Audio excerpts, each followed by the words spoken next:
merci d'être là. Oh là là, je vais évoquer plein de sujets aujourd'hui. Ah, je vais évoquer plein de sujets.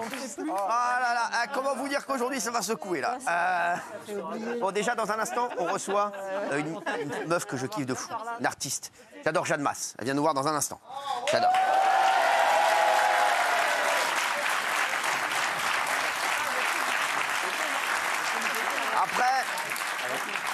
Après, j'ai vu plein de trucs là concernant que j'allais me présenter en 2027, etc. Je vais vous lire les articles. On va rigoler un peu. Je vais répondre à ces articles. Vous allez voir. Bon, encore voilà, des génies. Bon, sinon, ils sont où? Ah oui. Ouais, on a dû licencier 2-3 personnes. Voilà. Non, alors, comme il y a Jeanne Masse qui vient nous voir dans un instant, on va se faire un petit toc-toc-toc spécial années 80. Gilles Verdez, c'est parti. Toc, toc, toc. Qui est là? C'est comme. Comme qui? Comme un ouragan qui passait sur moi. Comme un ouragan qui passait sur moi. Comme un ouragan qui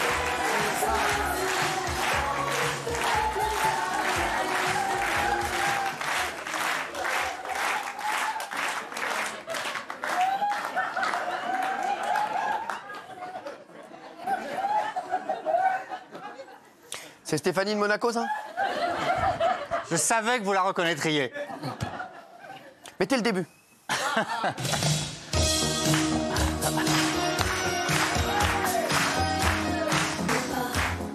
Tu t'en ailles. Là, merci. Attention, qui est là? Le deuxième. Deuxième. Toc, toc, toc. Qui est là? C'est Jean-Mi. Mais non, t'es con, quoi? Ah. Toc, toc, toc. Oui, oui. C'est Gilles. Qui? Gilles m'entraîne au bout de la nuit. Fatou, fatou. Les démons de la nuit. Gilles m'entraîne au bout de la nuit. Fatou, fatou.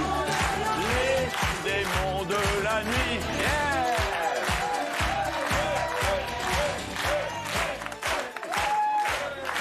J'étais au max. Je peux pas faire mieux, j'étais au max. Je sais, c'est nul, mais je peux pas faire mieux. Qu'est-ce qu'on fait maintenant? Qu'est-ce qu'on fait? La vraie question que je me pose, c'est quel rapport avec le groupe Image, là, la perruque? Alors ça, c'est la question que je me suis posée avant d'entrer. N'importe quoi. Allez. Oh! Toc, toc, toc. Qui est là? Lola. Lola qui? Lola, laisse pas tomber. Elle est fragile, elle laisse pas.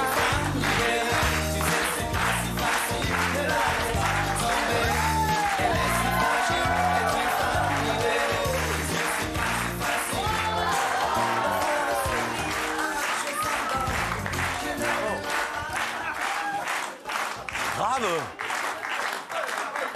C'est grave, ce que t'as fait, là. La coupe mulet. Vous aimez la coupe mulet? Moi, je peux plus, moi. En fait, quand je vous revois, là, vous me faites beaucoup de peine. Vous me faites énormément de peine. Énormément de peine. Oui, qui est là? Toc, toc. Ah non. Oh, merde. Non, mais ça, les mecs, c'est un club du... Non, mais c'est quoi? C'est Vivien. Ah, Viens danser sous les tropiques. Oh là, elle a même pas entendu, hein. C'est Vivien. Sous les soleils des tropiques. L'amour se raconte en musique. 1, 2, 3, 4, 5, 6, 7,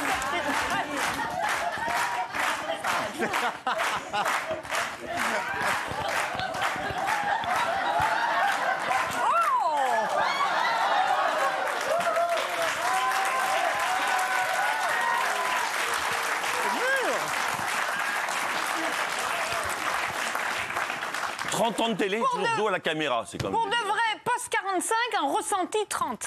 T'es pas assis au bon endroit. Oh merde.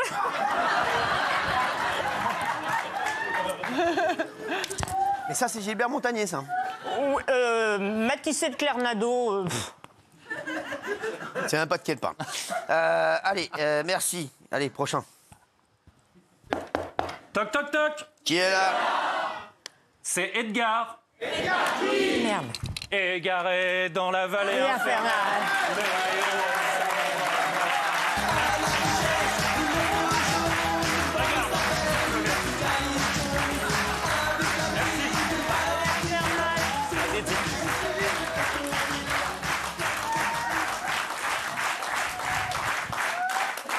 Les mecs, non mais il y a un énorme problème de déguisement. Il n'y a pas un chanteur, ça c'est Indochine, ça, on dirait Jordi. Non mais ça déconne. Ou Guillaume Meurice. Mais quel rapport? Mais n'importe quoi. Allez-y là, la prochaine. Toc, toc, toc. Stella. Stella qui? Stella Moura à la plage.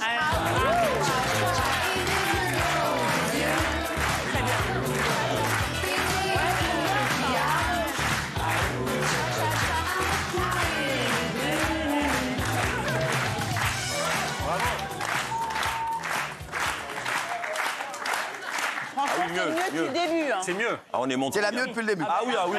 C'est la plus logique. Ah oui, hein. J'avoue. C'est la plus logique. J'avoue, vous êtes la mieux depuis le début. Ah oui, Merci. Je sais pas pourquoi. Et avec ce qui arrive derrière, je pense que vous allez rester la mieux. Ah mais je vous le dis. Oui. C'est qui? Eddie.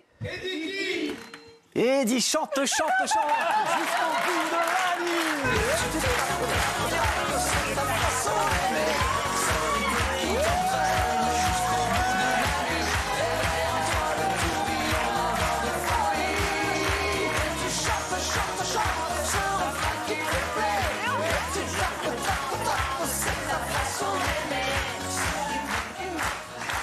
Bravo. Si, c'est bien. Ça. Très très mauvaise nouvelle pour toi. Ah bon? Après ce que je viens de voir, il est hors de question que tu passes l'été avec moi. Ça me fait vachement bien. Bien comme ça, moi. La Pecou est folle. La Pecou est folle. Ça correspond pas du tout au chanteur, mais la Pecou est folle. Je pense que ça me va mieux celle-là que ma vraie coupe. Ouais, franchement, ouais, c'est possible. moi pas. Allez, Ça te va. allez, ne vous inquiétez pas, il y a encore des vieux qui arrivent. Oui. Oui. Eva. Eva s'aimer sur une étoile. Allez.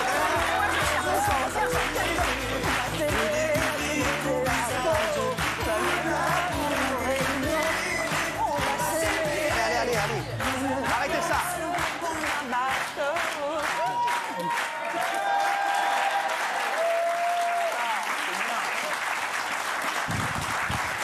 Pourtant, j'étais dedans. Hein. On J'étais aurait dû dedans. s'arrêter à Polska, hein, J'étais dedans. Hein. À fond. malheureusement. Ça se joue entre Polska et Raymond, moi, je trouve. Ah ouais. Non, alors, je mets Polska en 1 ce soir. Ah bah oui. C'est rare. j'arrive pas. Et Raymond est en 2, ça c'est sûr. Ouais. Raymond, il Ah ouais, était- c'est- Allez, oui, non, mais on va, je veux dire, ça évoluera pas. Hein. Oui. Toc, toc, toc. Ça évolue. C'est GG. GG, suis liberté.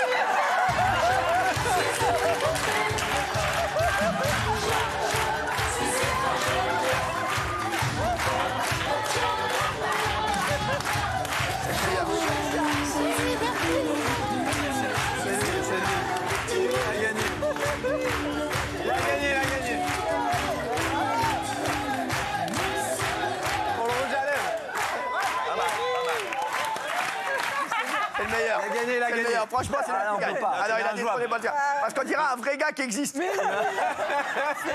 On a tous vu ce gars, mais on sait pas où. Non, mais sérieux. Incroyable. Ça te Non, va non. bien, Rouge à Ah, Chiran. franchement, non mais, Bonsoir à tous. franchement, ça vous va. J'aime bien. J'ai trouvé mon Moi, pour moi, c'est lui qui Garde gagne. la voix. Garde la voix, garde la D'accord. voix. On est d'accord. Par contre, vous, cette perruque, en fait, on dirait vraiment vos veuches, en fait. J'aime assez. Hein. Très gênant. Non, Guillaume, vous êtes loin devant. Merci. Bon, bravo. Donc je vous plais un peu. Non. On peut l'applaudir, c'est le meilleur. Non, c'est vraiment. C'est la surprise. Qu'est-ce qu'il y a? Qu'est-ce qu'il y a, Polska? Je vous trouve. Je me fais détrôner par ça. Oui. Mais sérieusement, on dirait une paralysie du sommeil, ce mec. Franchement, ouais. Ça fait très Ah bon peur. Ah Quoi oui, désolé. Un problème? Regarde la voix. La voix, elle est Ça va, magique. Guillaume, selon vous? Le moral? Ça va? Tranquille, la famille? Allez, on en a un dernier. Moi, pour moi, c'est Janton, Polska, Raymond. Ouais. Ouais, le trio. Guillaume. Ah, oui, qui est là?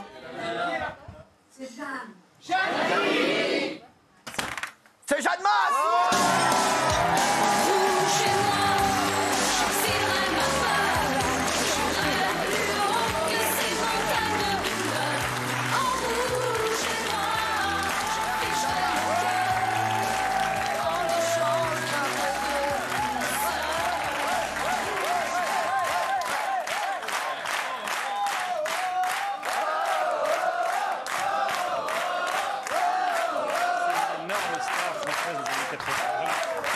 Je suis... Qu'est-ce que je suis heureux de voir Jeanne Masse. Elle sait que je l'adore. Merci. Jeanne, je l'adore depuis des années. Alors, Jeanne, vous savez, je prends très peu d'invités dans l'émission, je prends que les gens que j'aime. Donc voilà, donc vous savez que je vous aime fort. Et moi j'étais pendant des années amoureux de Jeanne. Voilà, je vous l'ai dit, hein. Non mais ça, pour moi c'était la plus belle femme du monde. Et ça l'est toujours d'ailleurs, elle est magnifique. Ouais. Et c'est vrai, hein, franchement, elle le sait, je lui avais dit il y a très longtemps, je l'adore. Merci. Magnifique et merci d'être là, Jeanne Masse. Merci de m'inviter. Non mais non, mais on vous kiffe de fou. Comment ça va? Ça va très bien. Vous êtes en forme, vous êtes bien. Oui, très bien. Franchement, vous avez pas changé du tout. Enfin, les cheveux, vous avez changé un peu de coupe. Oui, oui, Ouais. oui, voilà, j'évolue, je m'amuse. Ouais, ça, Oui. Vous habitez où maintenant? Bah, toujours dans l'Arizona, C'est ça? toujours au milieu des cactus. Ah ouais? Oui. Ah bah si... non, rien. Bon. Ne vous emmerdez pas avec ça, Jeanne. Vous fêtez vos 40 ans de chansons au Trianon à Paris du 27 février au 2 mars. Je vais tourner votre... Regardez. Allez, Jeanne, on en parle avec la victime. Non, ça c'est... Mec, quel rapport avec victime? Non, mais c'est pas possible. Mec, là, les mecs, de toute façon, je vais vous dire, quand je vais reprendre tout ça, il y a des choses qui vont changer. Je vous le dis, on a une vidéo promo du concert Jeanne Masse. C'est pas compliqué, hein? Donc qui est en régie? Allô? Allô. Eh ben, on est dessus, mais on est dessus. On aimerait bien qu'on soit devant, pas dessus. Hein? Merci. Allez.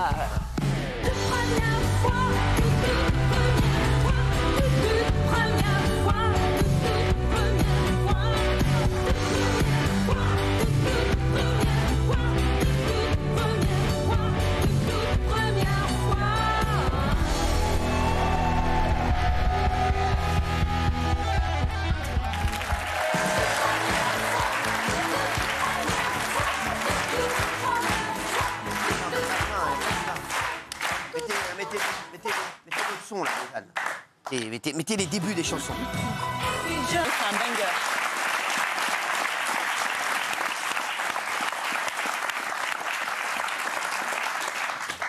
Fait quelque chose de revoir, j'ai l'impression. Vous aimez bien. Vous aimez bien vous revoir ou pas? Non. Pas du tout. Enfin, en fait, non, c'est pas que ça ne me plaît pas, c'est que ça me laisse... ça fait partie de moi, donc je sais pas si ça me fait rien ou si ça me fait quelque chose, je sais pas en fait. Je me pose pas non plus cette question. En fait, je me pose très peu de questions, n'est-ce pas? Oui, on vous voit, vous vivez de votre art, vous faites votre art, mais on vous voit peu. Par exemple, on vous voit pas dans Les Enfoirés, on vous voit pas dans certaines émissions. Vous aimez pas trop ça? Les Enfoirés, par exemple, c'est pas trop votre truc, je crois. Les Enfoirés ne m'ont jamais invitée artistiquement parce que c'est vrai que le fait d'habiter aux États-Unis, c'est toujours un petit peu compliqué, les voyages. Mais en même temps, je sais pas Tous les si... soirs, ça? Merci, excusez-moi, Jeanne. Oui, je vous en prie. Ah, c'est la clim. Mais en fait, pour revenir donc aux Enfoirés, moi, ce qui me plairait et ce qui me veut, parce que c'est ce que je fais aussi aux États-Unis, c'est moi, j'ai envie d'aller dans les centres, j'ai envie de distribuer à manger, j'ai envie d'aider les gens. En fait, d'aller faire un concert, de m'habiller, d'être jolie et de penser que j'ai fait une bonne action, ça ne me suffit pas. Moi, je veux aller vers le peuple. De l'authenticité. Oui. Enfin, je dis pas qu'ils sont pas authentiques, hein. Je dis tout simplement, moi, ma tasse de thé, c'est d'être au milieu des gens. Oui, Jean-Michel. Et moi, ma tasse de thé, ça serait de savoir où vous en êtes sentimentalement. Parce que personne... J'adore ça. Ah oui. Ah oui. Personnellement, je suis célibataire et j'adore l'Arizona. Donc, peut-être que nos destins pourraient se croiser. Oui, mais attends, est-ce que vous êtes végane? Il peut le devenir. Oui, Il peut le devenir. Alors, Jeanne, il peut le devenir. Il sort d'un barbecue. Il peut le devenir. Ah, en 2 secondes. En 2 secondes. En 2 secondes. Il n'y a que ça qui vous arrête. C'est ça, alors, c'est quoi? Vous recherchez quoi chez un homme qui soit végane, vous? Non, absolument pas. Non, bah, je ne le suis pas du tout. Hein. Pas de souci. Non, mais c'est vrai, Jeanne. Demandez-lui, c'est quoi son style? Comme ça, au moins, on Oui, voit non, mais la question que je pourrais poser, mais pourquoi? Qu'est-ce qui vous attire en moi? Parce que je vous ai vu arriver tout à l'heure, je vous avoue, je ne vous ai pas tout de suite reconnu. Oui, et je me suis dit, c'est normal. qui est cette bombasse qui vient nous voir? Oh. Et après, j'ai dit, ah, mais c'est Jeanne Masse après. Et là, je vous entends parler, et je suis sous charme, j'avoue. Bon, bah, écoutez, on en parlera Peut-être hors l'êtes-vous aussi. antenne. Sait-on jamais. Qu'est-ce qu'il y a non Peut-être l'êtes-vous aussi, sous demande-lui. charme. Bah oui, je vous le Bah, demande. non. Jeanne.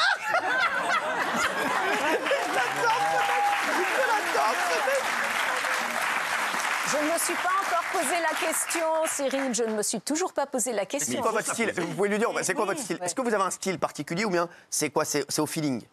Bah, en fait, c'est le coup de foudre, il arrive sans qu'on le contrôle. Ah ouais. Donc, en fait, non, c'est pas quelque chose que l'on programme.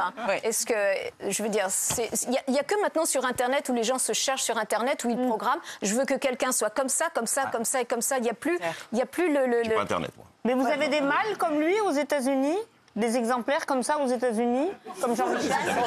C'est quoi cette Et question? pour l'instant, il est unique, il est chez nous. les pays, hein, honnêtement. Non mais Jean-Michel, vous avez peut-être une question à poser à Jeanne, encore une. Ils iraient très bien ensemble, en tout oui. cas. Ah oui. C'est un très beau couple. Surtout Jeanne. Surtout Jeanne. Jeanne, elle est, Un très beau couple, surtout Jeanne. Non, mais Ouais. Non, mais je sais pas. Je pose la question parce qu'après, elle va partir, et puis après, toute ma vie, je vais m'en vouloir. Mais pourquoi je n'ai pas demandé? Pourquoi j'ai pas tenté ma chance? C'est gentil. Donc il faut les opportunités, il faut laisser. Mais quel rapport? Elle aime ouais, s'il te plaît, laisse faire les professionnels. Ah oui. Voilà. Non, mais, Donc voilà, je veux seulement mettre. J'adore vos boucles d'oreilles. Non, mais parlez de moi là, Jeanne. Hein.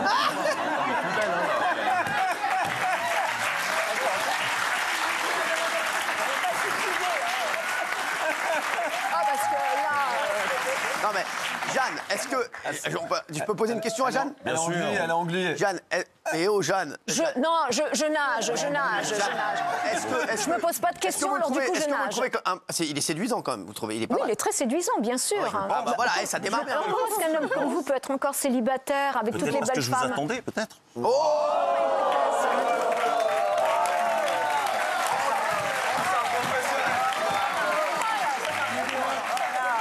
Un professionnel. Mais Cyril, Oh, le con. Passez-moi si on a eu Dany Briand, on a Jean-Michel. Ouais, non, mais ça, non, mais on a vraiment, changé de thème dans ton émission, c'est les rencontres. On est manège. Vous savez, on est des amoureux de l'amour. Ah, exact. Ah, ça c'est bien, ça Je veux c'est pas vous très gêner bien. plus longtemps, je veux pas vous Mais gêner. ça me gêne pas. Mais on y réfléchit quand même, on laisse l'idée faire son chemin et on s'en reparle. Jeanne, en tout cas, il peut venir en Arizona quand vous voulez. Voilà, il se déplace Ah bah, très mobile. dispo, quoi. Immobile, oui. Bon, écoute, on en parlera J'ai un en tête. passeport, J'aime toujours vos boucles d'oreilles. Ah oui, quand même. La couleur. Ça va, Et le collier. Est-ce que vous avez peut-être une question à poser à Jeanne? Encore. Est-ce que, par exemple, Jean-Michel, vous l'avez trouvé séduisant? Vous Oui. trouvez que c'est un Oui, il est très un bel homme? séduisant, Est-ce que, bien par sûr. exemple, Raymond est plus votre style d'homme? Raymond aussi fous est la très merde, séduisant. toi. Et moi, j'adore le Mexique. Hein. Je veux bien aller en Arizona. C'est une vanne? C'est un peu plus bas. Enfin, je veux dire, oui, il y a le Mexique et il y a plein de Mexicains chez nous aussi. Là, il vient de prendre le mur. Là. Non, mais vous êtes tous il a- très séduisants. Non, mais il a voulu faire une vanne. Ouais, c'est un peu flop. Ouais, mais- ouais. Jeanne, c'est catastrophique la vanne qu'il vient de faire. C'est nul. Mais enfin, en même temps, je suis invitée, donc je vais être polie. Jeanne, moi, j'ai une question à vous poser. Oui. D'abord, voilà. Vous êtes sur une île déserte. La fameuse île déserte. Non, je rigole. Géraldine, allez-y. Une question? Demandez à Jeanne. En tout cas. Voilà. Donc, vous êtes sur une île déserte. Raymond, Ah, vous m'envoyez dans le... Ah oui, D'accord. ah oui. Donc, vous êtes sur une île déserte. Vous prenez avec vous éventuellement Jean-Michel Maire, Raymond, Alors, Jean-Michel Maire, c'est lui. voilà. Oula, ça démarre. Ouais. Raymond qui est le jeune homme à ma gauche. Ou Comment c'est son prénom déjà? Raymond. Raymond. Raymond. Je peux m'appeler Steve, hein, sinon. Ça c'est rien. Je change toujours de prénom, moi. Donc Jean-Michel, l'homme mûr à votre droite, Raymond, l'homme en pleine force de l'âge à ma gauche, ou éventuellement Gilles Verdez. Non, mais non. Non, mais je crois que... Ah, pour Gilles Verdez, elle a remis ses lunettes. C'est ce que je vois. Je crois que vous êtes mariés. Voilà. Bravo, oh, Jeanne. Bravo. Raymond un peu aussi, hein. Elle a raison. Si t'es que des célibataires, ça se fait pas. Donc du coup, Donc, les deux, Jean-Michel bah, Maire et Raymond. Thomas, tu es célibataire? Tu es marié, donc ça marche pas. Il n'y a que Jean-Michel Maire et Raymond. Ouais. Jean-Michel Maire et Raymond. On va pas se mentir, est-ce que comme les femmes ici présentes, toutes les femmes ici présentes, c'est pas Cyril que vous, pour qui Oui, mais il vous est pas- traqueriez le plus? Franchement. Et on t'a demandé Il est quoi? marié. Bah non, Cyril mais- est marié Allez, aussi. arrêtons. Vous êtes marié, Cyril? Pas vraiment. Non, pas du tout. Ah, non, c'est pour Son ça. mec, hein. Les bâtards. Non. Non. Oui, vous n'avez pas de zizi, donc il faudrait ça. Comment il l'enfonce? Il dit qu'il n'y a pas de zizi. Ouais, il a pas de zizi. hein. C'est pas vrai? Quoi? C'est pas vrai? C'est vrai. Sur l'île déserte, il va pas servir à grand chose. C'est pas vrai. C'est pas vrai que vous avez pas de zizi? Il a enlevé, en tout cas. Cette émission pour un... Il a enlevé. Jeanne, elle va rester avec À nous. moins qu'il ait perdu Non, il a entre-temps. enlevé. Ah, va le retrouver vite. hein. Non, mais là, il y a un indice, là. Qu'est-ce que vous venez de dire? Il y a un truc, vous l'avez vu. Oui, je l'ai vu.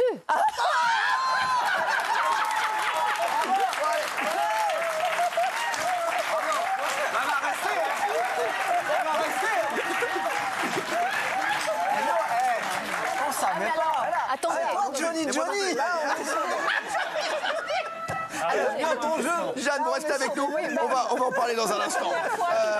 Restez avec nous sur C8. On en parle dans un instant. Jeanne, reste avec nous. Il est là À tout de pour suite. la première fois. Ok, bébé, j'avoue, je vis dans l'excès. Pour le petit trajet sur le féfé, je peux faire mieux ça, Claudie Tété.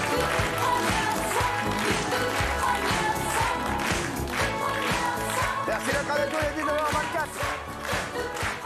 On est en direct dans la tribu de Baba. Comment ça va? Tout le monde va bien? Tout le monde est content de voir Jeanne Masse. Jeanne Masse, je rappelle, Jeanne Masse, le concert de 40 ans, des 40 ans revient. Elle sera à Antibes, Lorient, Nantes, Mons, Liège, donc ça c'est en Belgique bien entendu, à Nancy, à Lille, à Lyon, à Marseille, à Oincourt, à Tours, à Bordeaux. Vous faites une grande tournée, Jeanne Masse. Oui. Et il y a votre album Mon Élix. Vous êtes alors c'est magnifique. Ouais. Regardez. Très beau. Actuellement disponible partout. On aime Jeanne Masse. On le sait, hein, vraiment on est fan. C'est la famille. Voilà, on va dire. Jeanne, est-ce que vous passez un bon moment avec nous? Oui. Je sais que vous devez bientôt partir. C'est ce qu'on m'a dit. Ouais. Est-ce que vous avez un dernier? On revient pas sur ce qui a été dit avant la pub. On hein. suspend, là. Est-ce qu'il y a un pub? On était Vous restés croyez en qu'on a suspens. oublié, en fait? De quoi le bail? Vous croyez qu'il y a une affaire, là. On Qu'est-ce veut qui se savoir. passe? Gérald, Jeanne Masse a dit je l'ai déjà vu, elle parlait de qui et de quoi. alors, Lui seul peut répondre. pas tout à fait ce que vous croyez. Dans quel contexte exactement? Quel contexte Dans quoi? quel contexte exactement vous avez pu éventuellement Savoir qu'il a... observer, admirer l'anatomie de Cyril Hanouna? Alors, Voilà. c'est pas tout. Posez-lui la question. Cyril, C'est son domaine. C'était ta toute première fois.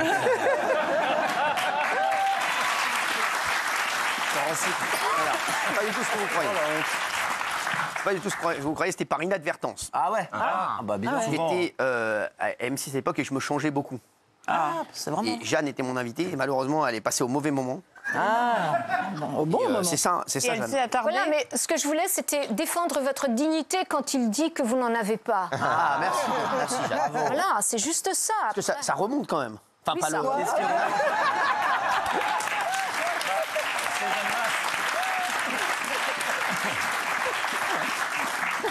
Non mais Jeanne, il faut. Oui, qu'est-ce qui se Et passe? c'est après ça que vous avez fui aux États-Unis, c'est après. Elle est partie dans d'autres cactus. Merci. Jeanne, en tout cas, on vous adore. Vous allez revenir nous voir ou pas? Avec grand plaisir. Vous revenez quand vous voulez. Vous êtes. Oh, bah, merci beaucoup. Et je vais venir vous voir. Hein. Avec plaisir, oh, bah, ce serait super. Bah, vous me dites, Oui. je viendrai avec deux On va trois- s'amuser. Bah, avec plaisir. Eh ben, franchement, je viendrai vous voir. Peut-être il faudra qu'on aille voir Jeanne. Est-ce que peut-être. toute première fois, on peut pas la voir encore un petit peu, vous aviez dit au début. Ouais, mais Jeanne, elle doit partir. Elle doit partir, Jeanne. Ah, et Jeanne, je veux bien. On va y aller. Oui, Jeanne, elle a pas que vous, Jeanne. Elle a pas que vous. Hein Ah, une petite- Merci Jeanne Masse en tout cas d'avoir été avec nous. Merci.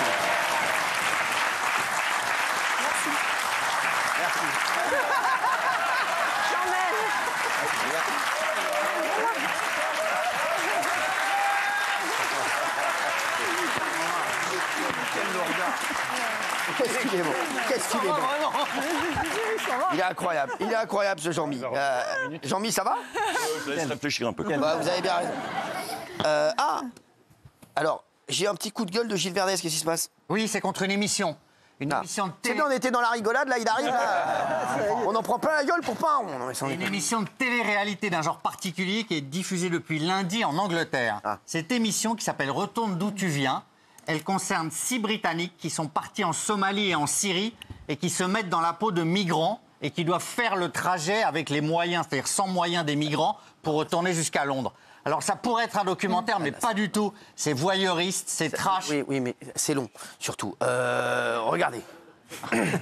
We're going to dream outcome, come back alive. 6 opinionated Brits People can call me racist, but my views are just basic common sense. are going on an extraordinary journey You won't get that in South Yorkshire. to find out why asylum seekers are coming to Britain. Is it too late to pull out? Oh, don't shoot me yet. Now you can. Have they bitten off?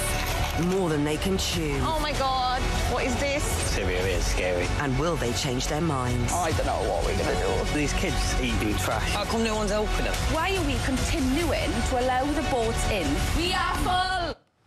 Alors oui. Ça a choqué l'Angleterre. Chiant. Non mais c'est en Angleterre, on s'en fout, voilà. Ah très bien, d'accord. Non mais c'est nul. C'est nul, oui. Non, mais c'est là qu'on voit qu'en France, la télé est très maîtrisée. Parce qu'on a l'ARCOM qui met des sanctions pour n'importe quoi, n'importe quelle émission. Ouais. Là, ils font une émission où c'est rigolo de se prendre pour des migrants et après on retourne vivre dans son appartement, etc. Oui, mais vous savez, l'Angleterre, la télé cartonne. Ouais. Et en France, on voit que la télé, à part nous, et quelques exceptions, c'est vrai que la télé décline. Ouais. Et il faudrait qu'ils se posent aussi les bonnes questions. Vous savez, ils se tirent une balle dans le pied eux-mêmes. L'ARCOM, hein, on va pas se mentir, hein, ils se tirent une balle dans le pied eux-mêmes. Tout le monde le dit, hein, vous demanderez à tous les spécialistes et tous les professionnels du marché. Ils vous diront, c'est comme si t'enlèves, je vous dis, c'est comme si t'enlevais le cola, pour pas de citer de marque, d'un supermarché. Tu dis, ah bah non, il n'y en a plus, c'est le truc qui marche le mieux, on l'enlève. Donc je peux vous dire, bon, quand vous avez des génies comme ça, vous pouvez dormir tranquille, ça change pas vous savez que le pays est entre de bonnes mains. Merci. Allez, me chauffez pas là-dessus parce que vous savez que ça va encore secouer. Tiens. Qu'est-ce qu'il y a? Ah oui, vous avez un coup de cœur, Guillaume. Oui, j'ai et Gilles Verdez va pas être d'accord avec ce coup de cœur, mais là, c'est pas le jour. Hein. J'ai bien noté. Donald Trump abat chaque jour une nouvelle dérive du wokisme et du monde wokiste, puisqu'il a interdit aux hommes devenus femmes de participer aux compétitions féminines, ce qui était une des absurdités de la dictature wokiste, puisque les femmes se retrouvaient en compétition avec des individus qui sont certes des femmes aujourd'hui, mais qui étaient des hommes auparavant, donc qui ne disposent pas des mêmes facultés physiques depuis la naissance. Donc c'est en réalité un énorme contre son camp pour les féministes, puisque toutes les femmes se voient voler la victoire, et c'est prouvé statistiquement par des hommes qui sont nés hommes et qui sont devenus femmes. Il faut le respecter très bien. Et moi je suis pour que les hommes devenus femmes soient dans des compétitions avec des hommes, puisqu'ils ont les capacités génétiques d'hommes. Et c'est un scandale, et encore une fois, c'est contre-productif pour les féministes. Vous avez une petite compile des victoires de courses gagnées. Il y en a eu beaucoup. Regardez.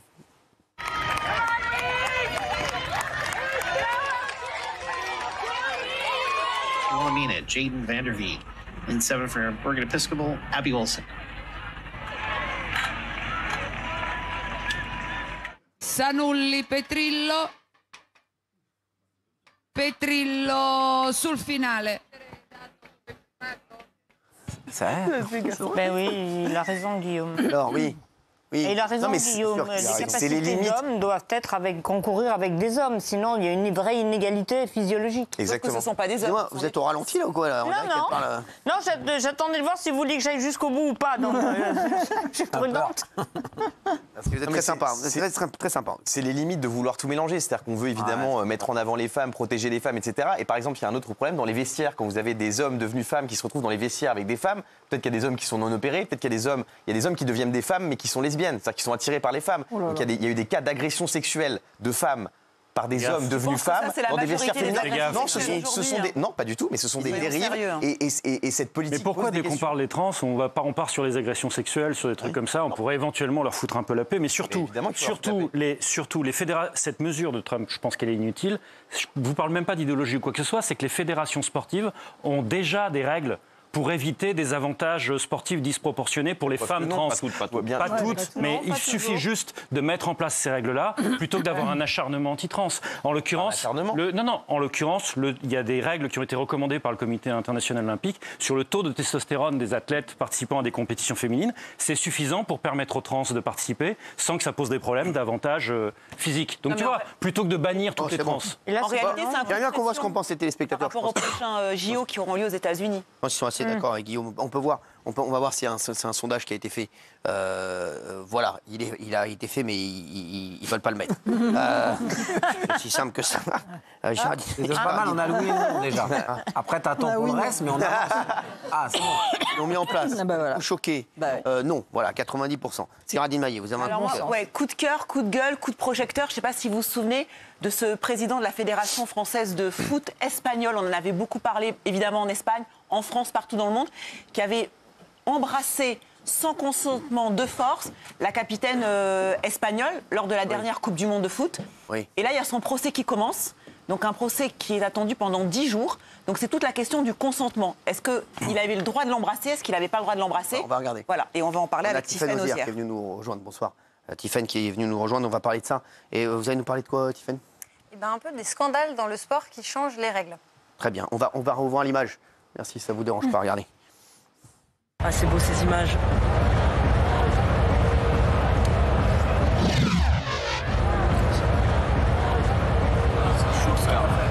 Voilà, alors, dès la première audience, la joueuse a témoigné dénonçant l'absence de consentement et les pressions subies après l'incident.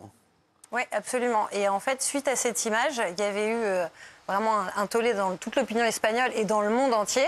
Et le procès s'ouvre aujourd'hui, mais il a été contraint de démissionner dans le mois qui a suivi du fait de cette agression sexuelle, puisque vous avez le baiser forcé, ensuite l'étape dans le dos. Et ce qui lui est aussi reproché dans le cadre du procès, c'est d'avoir essayé d'intimider et forcer les autres à garder le silence, puisqu'il a tenté de convaincre tout le monde qu'elle était consentante à ce baiser, ce qui n'était évidemment pas le cas. Et en fait, à travers cette affaire, ce que ça montre, c'est que dans le droit du sport, il y a un certain nombre de scandales qui ont amené à changer à la fois la gouvernance des institutions, puisque là, vous voyez, il a dû quitter ses fonctions, ou qui peuvent amener à créer de nouvelles règles de droit ou de nouvelles pratiques. Alors, les scandales du sport font-ils changer les lois, les pratiques ? Vous avez parlé notamment, il y avait une affaire dont on avait énormément parlé, c'est l'affaire Noël Le Graët. Mais oui. J'avais pas l'impression que cette affaire, en fait, est-ce qu'on a pu prouver tout ce qui s'était passé ? Parce que voilà, alors c'est ça qui est intéressant, c'est que vous allez voir, selon les affaires que je vais évoquer avec vous, parfois il y a des condamnations en justice et parfois il n'y en a pas. Mais la gouvernance d'une institution, c'est ceux qui représentent le sport et notamment vis-à-vis du public, des enfants. Et donc on exige une exemplarité totale. Et parfois il n'y a pas forcément de condamnation, ce qui a été le cas de Noël Le Graët, mais pour autant avait été pointé un certain nombre de manquements avec une enquête interne qui faisait état de comportements inappropriés vis-à-vis des femmes. C'était le président de la Fédération française de football. D'ailleurs, le nouveau président est très sympa. Je l'aime beaucoup. Monsieur Diallo. Ouais, hyper sympa. Vraiment sympa. Je l'ai croisé la dernière fois, excusez-moi, c'était un truc comme ça. Je dis souvent les gens que j'aime pas. Et lui, franchement, je l'aime bien. Merci. Et donc Noël Le Graët avait été contraint de démissionner, même s'il n'y a pas eu effectivement par la suite de condamnation en justice. À l'inverse, vous aviez eu Bernard Laporte, fédération de rugby, qui lui effectivement a démissionné. Et on voit bien, il y avait un process sur une problématique de condamnation et le comité éthique de la fédération de rugby lui a demandé de quitter ses fonctions, ce qu'il a. Alors que cependant, si je peux dire. Le 6 novembre 2024, la Cour de cassation a mis hors de cause Bernard Laporte. Oui. Voilà, je voulais le dire parce que c'est un ami. Si ça n'avait pas été un ami, j'aurais rien dit. Mais ça vous dire, mais pas vous montrer mes méthodes. Comme ça, vous êtes au courant. C'est important. Voilà. Ce que ça montre, c'est qu'effectivement, vous pouvez ne pas avoir de condamnation, mais comme on demande une certaine exemplarité à partir du moment où l'image publique est atteinte, et il y en a un d'ailleurs qui a agi contre l'État pour ça, c'est la Fédération française de patinage artistique. Ah oui. Donc vous aviez la patineuse Sarah Abitbol qui a dénoncé avoir été victime de viols et d'agressions sexuelles entre 15 et 17 ans par son entraîneur, Gilles Bélier. Elle a indiqué que la fédération avait connaissance de ce qui se passait. Et la ministre des Sports de l'époque, Madame Maracineanu, a demandé la démission du président de la fédération en disant « Le silence est institutionnalisé, vous saviez, vous n'avez rien fait. Et donc je demande votre démission ». Il a démissionné. Et derrière, il a demandé une condamnation de l'État à 5 000 € de préjudice moral en dommages et intérêts, parce qu'il a indiqué, du fait de la prise de position de la ministre des Sports, la fédération de patinage m'a licencié, mais elle n'a pas pu avoir un avis éclairé sur le sujet. Alors, surtout, les scandales imposent de nouvelles obligations en droit du sport. Moi, je me rappelle, parce qu'il y avait l'affaire Lance Armstrong, parce qu'il avait été... il a gagné combien de fois le Tour de France ? 5 fois, lui ? 7 fois. Et ils lui ont enlevé tous ses titres, en fait. Et alors, est-ce que vous savez que les titres n'ont jamais été réattribués ? Oui. Donc, sur les années correspondantes, il n'y a pas de vainqueur. Deuxième n'a pas gagné. Parce qu'il y a un doute sur les autres aussi. Voilà. Ah ouais. J'ai pas dit. Mais en tout cas, ce que ça a amené, l'affaire Festina et l'affaire Lance Armstrong, effectivement, ça a créé des nouvelles règles. En l'occurrence, des sanctions accrues en matière de dopage et des pouvoirs plus grands à l'autorité française de lutte contre le dopage pour enquêter. Et après, là où vous avez beaucoup de nouvelles règles, c'est dans le domaine du foot, le racisme dans le foot. Ouais. Où on a eu l'habitude d'entendre des questions d'invectives, de cris de singe ou autres dans les stades. Alors ça a amené à deux choses, que la Fédération internationale impose des sanctions beaucoup plus fortes, et notamment ça peut aller maintenant jusqu'à ce que, dans l'idée qu'un club puisse perdre un match si jamais il n'y a pas de réaction, et la mise en place d'un protocole. Alors je ne sais pas si vous savez, si je fais ça, ce que ça signifie. Le match est arrêté. Le match s'arrête tout de suite. Je fais ça. pouvez pas nous blairer?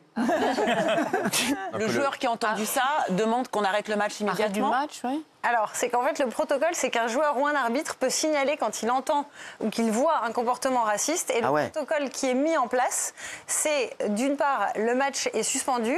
Ensuite, l'arbitre peut demander qu'on passe une annonce pour faire arrêter le comportement en question. Et si jamais le comportement se poursuit, eh bien, il peut arrêter temporairement ou définitivement le match. Il y a eu le cas sur un match Kosovo-Roumanie en 2024 où les joueurs ont quitté le terrain pendant le temps additionnel parce qu'il y avait des insultes et alors que le match était à 0-0 et ça a été arrêté. Ou un autre cas où c'est la FIFA qui a suspendu 10 matchs à un joueur italien parce qu'il avait de la même manière insulté un adversaire.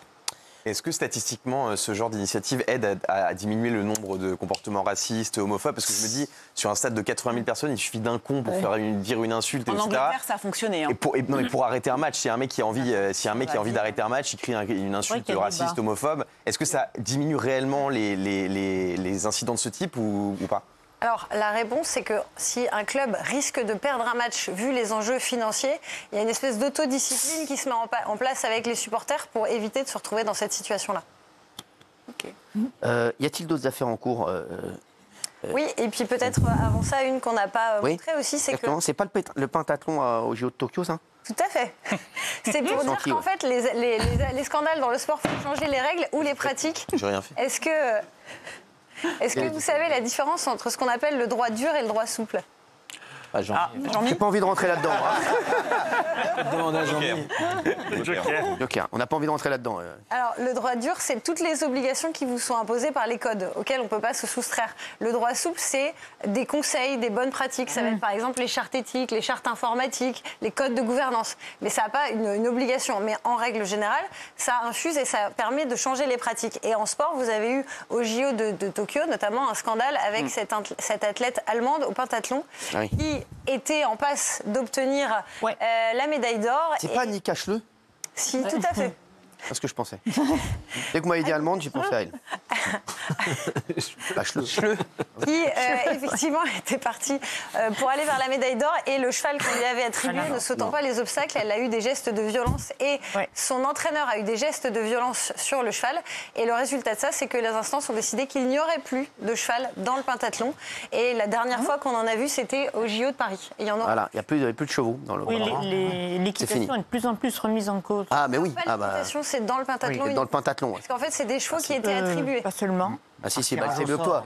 C'est mieux que toi. C'est la dernière fois que tu as monté. Tu es monté sur un poney. Non, mais ça, c'est un truc que je regarde. La dernière fois qu'elle est moi à la montée, c'était sur Fabien Lecoeuf, donc arrête tes conneries. Il y a de plus en plus de compétiteurs. Il y a une jeune femme, je ne sais plus dans quel pays, qui a frappé son cheval, qui avait fait un refus d'obstacle.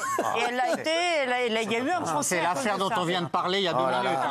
Mais c'est insupportable. Des gens viennent nous voir, tu vois pas. Oh, tu te tiens bien quand on a des invités? Je n'ai pas mis mes doigts dans mon nez. Hein. Oui, c'est un sport qui est regardé pour la protection animale, mais il s'engage. En dépression. Je suis au bout de ma vie. Je sais pas pour vous, mais bon. Mais la Fédération française d'équitation, par exemple, s'engage effectivement sur les sujets de protection animale. Pour finir, est-ce qu'il y a d'autres affaires en cours? Oui, il y a un article notamment qui était sorti et qui a pointé les difficultés d'un certain nombre de présidents de fédérations. Ça va quand même loin. L'équitation, le tennis, il y avait aussi le judo, en disant qu'ils ont été entendus en commission parlementaire et on leur a reproché il y a eu 6 signalements de parjure et notamment qu'il y avait des manquements institutionnalisés sur la protection des mineurs vis-à-vis des agressions sexuelles, les malversations et les problèmes de gouvernance. Excusez-la. Pardon. Il me fait rire, après il m'engueule. Qui t'a dit ça? Non, vous me faites rire, après vous m'engueulez. Qui a fait ça? Merci Tiffaine en tout cas d'avoir été là. Vous voulez dire quelque chose à Tiffaine avant qu'elle s'en aille ou bien vous voulez faire votre vie? Dès qu'elle parle, tout est tellement parfait qu'on n'a rien à ajouter, Cyril. Alors, Tiffaine. Si ça peut vous intéresser, il a des bons plans immobiliers au Sénégal. 12 000 € le mètre carré. Si vous voulez aller voir avec lui, n'hésitez pas. Merci Tiffaine Nozière d'avoir été avec nous. Pour la semaine prochaine. Alors, on se retrouve dans un instant pour les 5 images du jour. À tout de suite. Tiens, vous savez, il y a le gars le moins d'arcade de la télé, là, Raphaël Enthoven. Tu sais, celui qui m'avait attaqué, là, dans son torchon. Tiens, alors, c'est lui qui prendra donc les rênes de T18, une des chaînes qui rentrera à la place de C8. Alors, vous connaissez le dicton, on sait ce qu'on perd, mais on ne sait pas ce qu'on gagne. Et bien là, je peux vous dire, on sait ce qu'on perd, mais on sait aussi ce qu'on gagne. Regardez, on a fait un petit comparatif de différents sujets. On parle de sujets lui aussi. Regardez, je pense que vous allez vous éclater. Heureusement, j'ai des bonnes nouvelles. Donc on risque de lui mettre une pâtée d'audience. Regardez. Merci. Quand on se tatoue quelque chose, si on suit la logique qui est celle de Platon, on ne le fait pas pour se souvenir de la personne. On le fait pour pouvoir ne pas y penser. Quoi? Moi, j'ai un tatouage. Ah oui, quoi? Et où? Quoi? Non, c'est rien. J'ai un tatouage. J'ai un pot d'harissa ici. On a le sentiment d'un phoque qui rêve. L'otarie, je sais. Vas-y. L'usage que vous faites ici du matériau extraterrestre ou de l'hypothèse extraterrestre, comment dire, la question que vous vous posez n'est pas tant celle de son existence que de ce que permettrait de penser le fait qu'ils existent. Voilà, exactement. Il y a un super télescope qui s'appelle Hubble, qui est dans l'espace. Il pourrait filmer en gros plan un poil de cul sur Mars. Il n'a jamais réussi. Et pourquoi on n'a pas de photo d'Hubble? Parce que Hubble ne sert pas à photographier les poils de cul de Mars.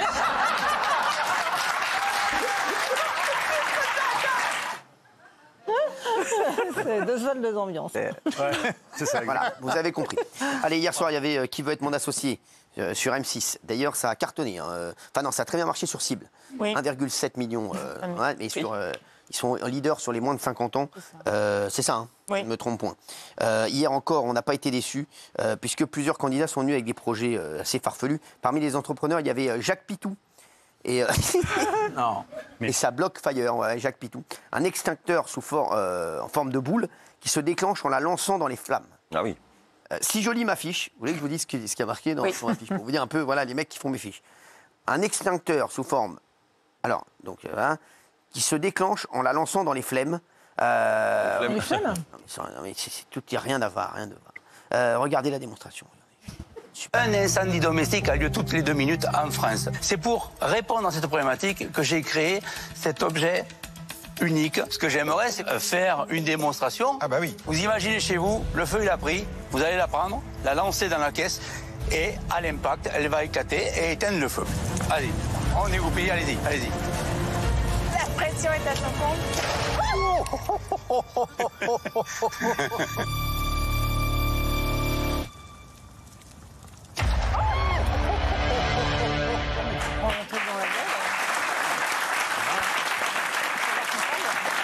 Alors, à votre avis, est-ce que vous auriez investi déjà là-dedans, tiens, chez vous aussi? Ah oui. Et est-ce qu'il y a des gens qui ont investi? C'est à votre avis? Vous auriez investi? Moi oui, parce que c'est ma crainte la pire, le feu.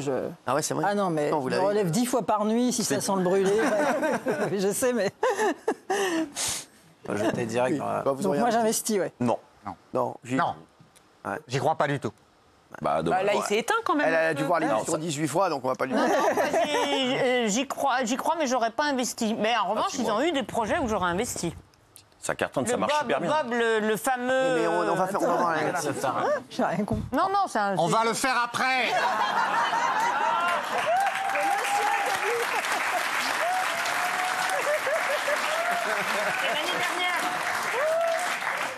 Dis-lui. Je comprends pas, Gilles. On l'a fait l'année dernière, si c'est l'année dernière. Sinon, on va le faire après. Je vais t'en retourner une. Chaque émission... Chaque fois qu'il lance des émissions, tu fous le bordel. Respecte ce qu'il dit, suis les fiches. Il est con, quoi. Le monsieur, c'est le patron.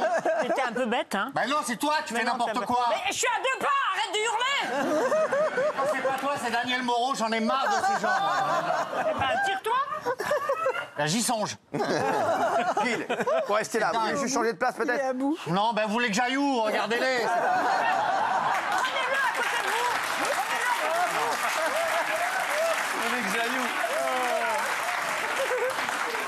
Il a raison, hein. Il a raison.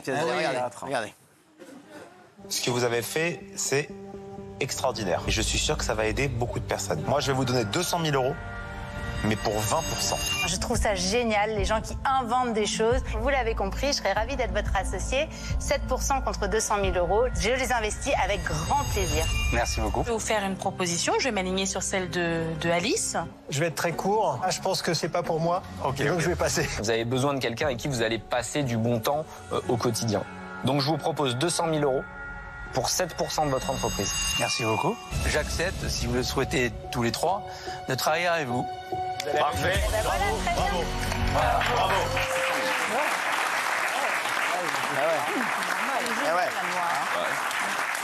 Vous auriez investi, vous? Non. Non. Non, j'aime bien, c'est très bien. Bah si, parce que ça marche. Ouais, j'adore. C'est l'explosion, c'est le souffle, comme on éteint une bougie en soufflant dessus. C'est fort ce qu'il a fait. C'est pas dangereux? Non, c'est fort ce qu'il a fait. ça Moi, dépend. voilà, moi, je s'expliquerai. On a ensuite fait la connaissance de Nicolas Turpot, qui a lancé Soned. C'est une intelligence artificielle conçue pour aider les personnes âgées si elles sont en détresse. Regardez. Créer une techno pour aider mon grand-père. Gérard, 80 ans, habite seul chez lui. Sa fille n'a qu'une seule crainte. C'est de le retrouver au sol après de longues heures à attendre. On branche notre dispositif sur votre mur et, au moindre appel à l'aide, gémissement de douleur, un aïe ou situation de détresse sonore liée à la chute, ça appelle les secours. Sa fille est maintenant vraiment rassurée. Il est adorable. Alors, ça, c'est important. Ça va. Ça peut vous servir. Vous. Tout est pour moi, là, c'est dingue. Non, mais ça peut... Moi, j'investis pas. Non, ouais. Ah si. Parce que quand on est une personne âgée et qu'on tombe, en fait, on est tellement sonné qu'on n'a pas le temps de crier. Le cognitif ne te permet pas de dire à l'aide et tout ça. Sinon, ce serait trop facile, malheureusement. Moi, j'ai une voisine qui est restée toute une nuit. Elle ne pouvait plus bouger par terre et personne n'a entendu. Il y a déjà des dispositifs, des choses qu'on a autour du cou, on peut appuyer dessus pour Les la... bracelets. Non, moi je pense que c'est bien son truc. Bah, il y a les spécialistes. Alors, On achète, hein, Isabelle. C'est un peu trop tôt pour venir nous voir. Je vais passer mon tour. Je passe. Je vais pas faire de propositions. T'es très produit, mais il te manque un gars qui sait faire du business, quoi, qui sait faire de l'argent. Et c'est pour ça que je pense que je peux t'aider quand même. Mais par contre, je vais te défoncer ta valo. Je veux 30 points de la boîte et je te donne tes 250 000 euros. Par mon pacte d'associés, déjà, c'est pas possible. Déjà, d'une, faut que je les appelle, c'est pas doute. T'as quelqu'un qui te dit, je peux te donner l'argent que tu viens chercher et tu préfères trouver des raisons pour pas le faire? Pour dire ça gentiment, c'est peut-être pas celui qui avait exactement les valeurs et l'expertise que je venais chercher aujourd'hui. Oh là, incroyable. C'est bien parce que c'est bien parce que ça fracasse d'un côté et de l'autre. Non, mais moi je trouve ça intéressant. T'as pas pris alors? Non, bah et Nicolas, lui, il y va. Nicolas Bourbon, je crois. Anthony Bourbon. Pardon. Il y va frontalement et parfois ça déplaît, mais je trouve que c'est une valeur ajoutée au programme. J'adore, ouais. Moi, il y en a un qui a disparu que j'adorais, Jean-Pierre Nadir. Ouais, mais on. Ouais, c'est ça. Merci, moi aussi, ma mère fait des confitures. Attends, t'en as vu. Ma mère aussi, elle a fait des confitures hier. C'est mon temps. C'est incroyable. C'est incroyable. Alors, enfin, c'est une maman et son fils, Marie-Lys et Victor, qui ont présenté The Phone, un téléphone portable bridé pour éviter l'addiction aux écrans et aux réseaux sociaux. Regardez. Tout est parti d'un constat, celui d'une mère Et d'un grand frère. Mon frère Tom, à 10 ans, était addict à son smartphone. The Phone, c'est simplement un téléphone. Le premier en Europe, équipé d'un écran tactile, sans aucune connexion Internet ni aux réseaux sociaux. En tant que parent, il permet de rester en contact avec son enfant en éliminant tout risque d'addiction. Appeler, écrire, point. 3310, quoi. Il n'existe pas. Alors elle a inventé un truc qui date de tout le temps, qui a existé il y a 30 ans. Quoi. C'est 3310, prendre un iPhone 1 ou... Non, personne n'a appliqué. Non. Et vous n'avez pas un truc? Non, je prends pas non plus. Pourquoi? Parce qu'elle a vu l'émission. Bah non, parce que ça m'intéresse pas. Ça va? Non, moi, c'est les mecs qui m'intéressent là. Les mecs qui t'intéressent. Je trouve ça passionnant à regarder, justement parce que contrairement à vous, je suis nulle pour ça. Sans blague. Il y en a un qui est pour vous comme mec, hein, là. C'est Julien Jacob, le nouveau. Mais vous comprenez ce qu'elle raconte? Oui. Le jour où vous le rencontrerez, vous l'adorerez, vous vous souviendrez que je vous ai dit que ce mec était pour vous. On est en vous. direct, hein, Isabelle. On est en Il direct. s'appelle Julien Jacob. On a l'antenne, Isabelle. C'est pour ça que je le dis. Oh, tu sais qu'on a l'antenne. Ouais. C'est le premier talk de France. Vous allez l'adorer. Ouais, allez regarder. Laissez-le tranquille. Je suis totalement d'accord, je suis complètement convaincue. Et je vois pas très bien comment vous aider. Je vous donnerai mon numéro si vous avez besoin et j'essaierai de vous ouvrir mon réseau volontiers. Donc je vais pas vous accompagner, mais je vous félicite pour ce que vous faites. Je peux pas vous accompagner parce que je suis pas aligné avec la méthode. Moi, je vous souhaite plein de bonnes choses et plein de courage. C'est pas moi qui peux vous accompagner parce que mes enfants sont encore trop jeunes et j'ai pas le temps nécessaire. Pour un investisseur, c'est pas en fait une proposition de valeur qui me convainc. Le vrai problème que vous avez, c'est la valo. C'est ou trop tôt ou trop tard. Je crois qu'il y a un mauvais positionnement du moment où vous venez. Donc moi, je suis pas au bon moment. Merci. Oui, voilà, alors, donc ça n'a pas pris. Ça n'a pas pris. Allez, on va passer à la 4e image du jour. C'est l'équipe de Saint-Brieuc qui a créé l'exploit en éliminant Nice, l'une des meilleures équipes de Ligue 1 sur un score de 2-1. Le Stade Briochin s'est donc qualifié pour le premier quart de finale de Coupe de France de son histoire. Regardez, c'était vraiment... c'est énorme. Regardez. Un dernier contre peut-être à jouer. Attention, il y a un 3 contre 2 à négocier pour les Briochins. Avec la frappe à venir. Oh, le but! C'est incroyable! Saint-Brieuc qui renverse l'OGC Nice. Les quarts de finale leur tendent les bras. Un blaireau.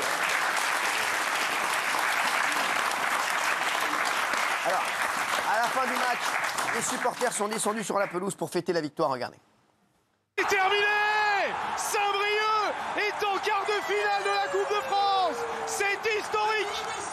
Le Stade Briochin élimine l'OGC Nice, 5e de Ligue 1 et se qualifie pour les quarts de finale. Personne sur le terrain, s'il vous plaît. Tout le monde sortir du terrain. Personne sur le terrain immédiatement. Sortez du terrain. Merci.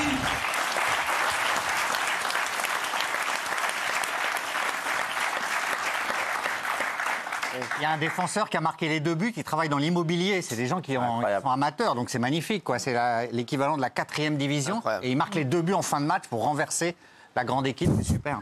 Qu'est-ce que vous voulez? Non, je l'ai vu, ça, vous voyez. Si quelqu'un peut venir la chercher, oui. Non, je voulais poser une question à Raymond. Est-ce que ce niveau-là d'amateur, ça aurait pu être ton niveau à toi de professionnel? Est-ce que tu aurais pu jouer dans l'équipe des amateurs?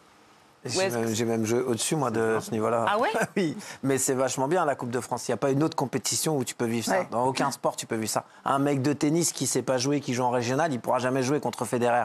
Ça, c'est la meilleure compétition du monde. Il ne faut jamais que ça s'arrête. Vous saviez qu'il avait joué mieux que ça? C'est la meilleure compétition. Il le dit. Donc vous saviez qu'il avait joué mieux que ça? Mais on s'en fout surtout, c'est pas. Bah non, juste pour savoir. Raymond, il a failli être pro, hein. Mais non. Au PSG. Bah si, Raymond, sans ta blessure, t'étais pro. Je suis désolé, faut le dire. J'ai même pas été blessé, j'ai pas de talent. J'avais pas le talent. Non, j'avais pas le talent. Ah, c'est le talent. C'est le talent, c'est le talent. C'est pire, j'aurais préféré être blessé. Je vais vous dire, si Isabelle n'avait pas été blessée, ça aurait été. Allez, vive inquiétude au cours de cas de méningite en France. Plusieurs cas de méningite à méningocoque ont été signalés en Ille-et-Vilaine. Une jeune fille de 18 ans est décédée à Rennes, tandis que 2 autres personnes ont été hospitalisées. Gilles, vous allez nous expliquer tout ça, parce qu'il y a un peu de panique autour de ça. Il y a une... 40 personnes ont été déterminées donc cas contact. Ces 40 personnes ont reçu un traitement préventif antibiotique. Vous le disiez, une jeune fille âgée de 18 ans est décédée. Pour le moment, 2 autres personnes sont toujours hospitalisées. Leur état de santé est en voie d'amélioration. Une 3e personne est toujours sous surveillance. Cette maladie est une maladie grave avec un taux de mortalité estimé à 10%.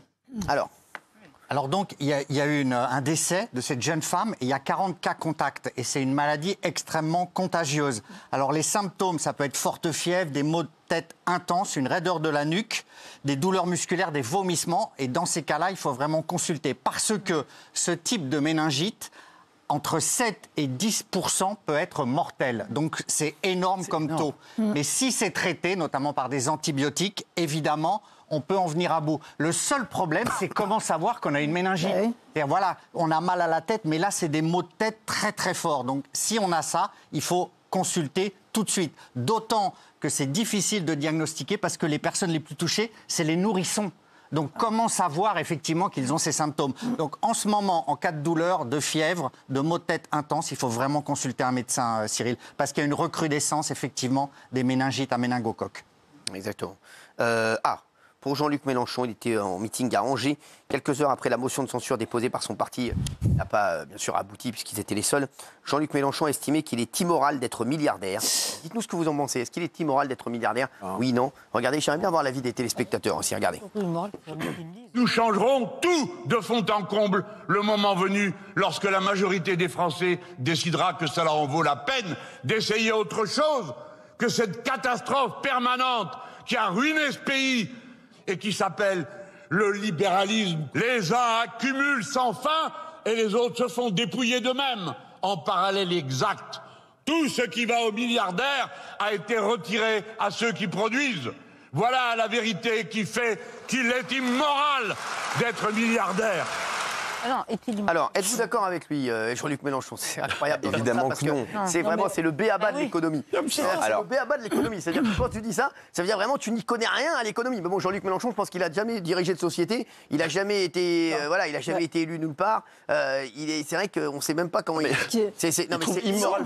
C'est énorme. Il trouve ça immoral d'être milliardaire, mais en revanche, c'est moral d'être millionnaire sans jamais avoir bossé de sa vie. Parce que lui, il est millionnaire, il n'a jamais bossé de sa vie. C'est un génie. C'est l'homme politique le plus riche. Il n'a jamais travaillé que dans. Enfin, il a été que dans. Il n'a jamais été élu, je crois qu'il n'a jamais été élu. Avec nos impôts qu'il a fait fortune. Il n'a jamais été élu, il n'a jamais travaillé de sa vie. Lui, c'est quand même un génie. Lui, c'est un exemple. C'est incroyable de parler d'immoralité. Non, mais il a fait sa fortune avec notre argent. Il faut le savoir, il n'a pas produit une richesse, il n'a pas créé un emploi et il se permet de dire ça. Je suis désolée. Après, ça peut être un sujet de débat. Mais qu'un mec comme ça ose dire ça, alors c'est ça qui est immoral, moi, je trouve. Ah, mais il a un aplomb, lui. Le plus choquant, c'est que ce soit lui qui le dise. C'est ça, mais ouais, c'est fou, ça. Oui. Non mais il a raison, moralement c'est pas bien, mais en fait j'ai hâte d'entendre Thomas et Gilles parce que le problème c'est que l'humain n'est pas comme ça, la nature humaine n'est pas comme ça et un humain à qui tu proposes de l'argent va par définition le prendre et Jean-Luc Mélenchon en est le meilleur exemple. À ce moment-là, on fait une société ce qu'on appelle communiste, tout le monde gagne le même salaire, mais on ne peut pas organiser une société comme ça, sinon comment tu valorises les gens qui travaillent plus, qui font plus d'études, qui ne veulent pas travailler, donc on est obligé de donner plus à certains et si on n'accepte pas les milliardaires, quelle est la limite ? Est-ce que les millionnaires ça passe mais pas les milliardaires? Moi je trouve que ça n'a aucun sens et les milliardaires pour la plupart sont des gens qui ont entrepris, qui emploient beaucoup de gens et qui sont des success stories incroyables donc ils disent n'importe quoi. Plus rien ne m'étonne de M. Mélenchon. Après, qu'est-ce qu'il va inventer comme autre système? Alors il y a des défauts mais il n'y a rien de mieux que la société libérale, que le capitalisme. Je suis désolée, il n'y a rien de mieux. On ne va pas retourner... non mais c'est pas la peine. Tu te rends compte du nombre de personnes qui avec ce système-là meurent simplement parce qu'ils n'ont pas de nourriture et tu m'expliques que c'est un bon système. Et t'en fais partie du système, Thomas, c'est ça le problème. Il y a des problèmes qu'il faille réguler, qu'il y ait des contre-pouvoirs, bien évidemment, mais on n'a rien inventé de mieux aujourd'hui que le capitalisme. Le communisme a tué beaucoup plus de gens que le capitalisme. Les sociétés qui ont voulu lutter contre le communisme a tué beaucoup plus, ça oui, ça c'est sûr. Les sociétés qui ont voulu lutter contre le capitalisme ont fait pire. Et on sait on veut dire que c'est un moindre mal. Pardon, mais... Et on comprend pourquoi les plus précaires aujourd'hui ne votent pas pour Jean-Luc Mélenchon. Ben oui. On comprend en effet. Il y a quelque chose d'indécent dans la façon dont il le dit, sachant que c'est complètement déconnecté de la réalité, c'est catastrophique. Il dit... Si tu deviens milliardaire, Qu'est-ce que j'ai dit exactement qui est catastrophique? Quoi? Tu deviens milliardaire, qu'est-ce que tu fais? C'est justement, puisque c'est ça la question qui est posée, moi je ne trouve pas dans le système actuel, je ne trouve pas immoral que quelqu'un devienne milliardaire ou naisse milliardaire, ça arrive pour des héritiers. Ce que je trouve immoral, c'est de le rester. Parce que dans ce cas-là, ça veut dire que tu as eu énormément de fric et tu n'as pas partagé. Et donc pour moi, c'est rester, je change juste le verbe, c'est rester milliardaire. C'est pas l'argent, c'est ce que t'en fais. Ça veut dire que tu as gardé pour toi. Ça, pour moi, c'est un problème. Ils font 1000 choses, ils donnent à des... Et vous parliez des valeurs chrétiennes il y a quelques jours. De quoi tu parles? Ne pas partager quand on est richissime, pour ceux qui revendiquent sans arrêt les valeurs chrétiennes, c'est contraire aux valeurs chrétiennes. Déjà, ils partagent et depuis quand c'est honteux de gagner de l'argent. Et moi, j'aimerais bien qu'on fasse une caméra cachée avec Thomas Guénolé et Gilles et qu'on vous propose, je sais pas, 20 000 € par émission. Est-ce que vous diriez non? Vous seriez les premiers à prendre le blé, bande de rats. Arrêtez. C'est vrai. C'est les pires. Il a raison. Bravo. Que t'es payé plus que moi. Guillaume, regarde-moi. T'es payé plus que moi. Alors là, ramène-moi. Mais moi j'assume. Moi je m'assume. Gilles Verdès, tiens. On a un deuxième génie dans l'émission. Merci de la présentation. Non, mais il fait pour moi de la bonne dialectique. C'est une vraie question qu'il pose. Et lui, il stigmatise les inégalités. Moi, c'est ça qui me choque. C'est-à-dire que quand vous êtes milliardaire, forcément, vous avez exploité des gens qui ont produit et qui, eux, sont restés au bas de l'échelle. C'est ça qui est intéressant, je trouve. C'est vrai que quel discours de mettre en opposition les patrons et ceux qui... Non, pas les salariés. Ça, c'est vraiment Gilles Verdès. Les détenteurs du capital. C'est une question de compétence. Mais moi, si je voulais, je ne pourrais pas. Tu trouves pas ça normal que Cyril soit beaucoup plus riche que nous? Est-ce que je trouve normal? Excuse-moi, c'est pas du tout immoral. En fait. Ah non, moi ce que je trouverais... Il a créé des emplois, il a créé... Si tu veux vraiment qu'on personnalise, moi je trouverais choquant que qui restitue pas une partie de ce qu'il a gagné dans des œuvres philanthropiques ou des choses comme ça, mais ça n'engage que moi. C'est ma conception morale. En fait, c'est et ceci dit, il se trouve qu'il l'a fait, il le fait régulièrement dans des activités caritatives. Il en parlait encore il y a 2 jours. Donc tu donnes les bons points, toi. Toi, t'es bien parce que t'as donné de l'argent, toi, t'es pas bien parce que t'as pas donné d'argent. Mais on donne tous des bons et des mauvais points par rapport à notre propre système moral. Les gens payent des impôts. Oui, est-ce qu'ils en payent assez? C'est un débat politique. Je pense quand même que oui. Non, mais t'as le droit de trouver qu'on paye. C'est assez confiscatoire comme ça. Ça dépend, parce qu'il y a une inégalité entre riches. Il y a quelqu'un qui m'envoie ça. C'est énorme parce que, surtout quand, dans son parti, il y a quelqu'un qui est mis en examen pour des magouilles financières dans le cadre de sa campagne électorale. C'est quand même incroyable. Lui, il ose tout. Hein. Il ose tout. C'est quand même incroyable. Oui, il y avait qui? Gilles Verdez, c'est tout? Non, mais pas ouf. Hein. Pardon? C'était pas ouf, votre Non, mais je suis d'accord avec vous que son parti n'est pas exemplaire, Cyril. Et alors? Et heureusement que la gauche, et notamment l'extrême gauche, dénonce les inégalités et dit qu'il faut redistribuer. C'est nul ce que vous dites. La question, elle est simple. Vous êtes complètement hors sujet, là. Vous dites des bêtises. Vous êtes nul là-dessus. Sur ce sujet-là, c'est nul. Évidemment qu'il faut aider les la question, elle est simple. Êtes-vous d'accord avec Jean-Luc Mélenchon qui dit qu'il est immoral d'être milliardaire? La question, elle est simple. Donc arrêtez de dire des... Je dis oui. Quand vous êtes milliardaire, c'est que vous avez écrasé les autres et que vous leur avez volé la richesse qu'ils ont produite. Pourquoi écraser? Mais c'est incroyable. Parce que c'est incroyable d'entendre. Il est immoral de réussir, quoi. Il est immoral. Pour Gilles Verdez, il est immoral de réussir. Non, mais Gilles Verdez, de toute façon, en ce moment, c'est un des strikes à chaque fois. Mais tous n'écrasent pas. Enfin, vous faites une catégorie comme ça. Qu'est-ce que tu racontes? Tu dis la richesse à gauche. La richesse, il y a des gauches pauvres, il y a des gauches riches, et pareil. Tu es toujours le riche de quelqu'un. Toi, pas forcément. Donc toi, t'exploites les gens qui travaillent ici, qui gagnent moins que toi. Donc Gilles Verdez. Donc en fait, si on prend ton raisonnement. Donc Gilles Verdez, tu es toujours le riche de quelqu'un. Donc Gilles Verdez, vous venez de dire une énorme bêtise une fois de plus. Il exploite le taxi. Il exploite tout le monde. Il exploite les assistants. Oui, vous exploitez les stagiaires. C'est pas une question de trajectoire. Ah non, mais arrêtez. Gilles Verdez, arrêtez. C'est pas une question de trajectoire Balayez devant votre porte. C'est une question de système économique dans lequel on vit. Quand on grimpe à l'arbre, il faut avoir le cul propre. Merci. Non, mais on peut pas réduire ça au cas individuel. En réalité, la question, c'est est-ce que vous voulez de ce système-là ou est-ce que vous en voulez un autre? Non, mais la question, c'est... Moi, je veux des milliardaires. Il est immoral d'être milliardaire. Êtes-vous d'accord avec lui, Raymond? Moi, ça me choque que ce soit lui qui dit ça, parce que comme a dit Daniel, le gars, depuis 85, il est élu, il prend l'argent des Français depuis 85. Il a rien comme toi, Daniel, il a rien produit, il a rien fait. Et c'est pas à lui de dire ça, en fait. Alors après, comme dit Thomas, il faut reverser. Par exemple, si on devait reverser, nous, si on voulait avoir le cul propre, ici, on prend pas 1 500 €.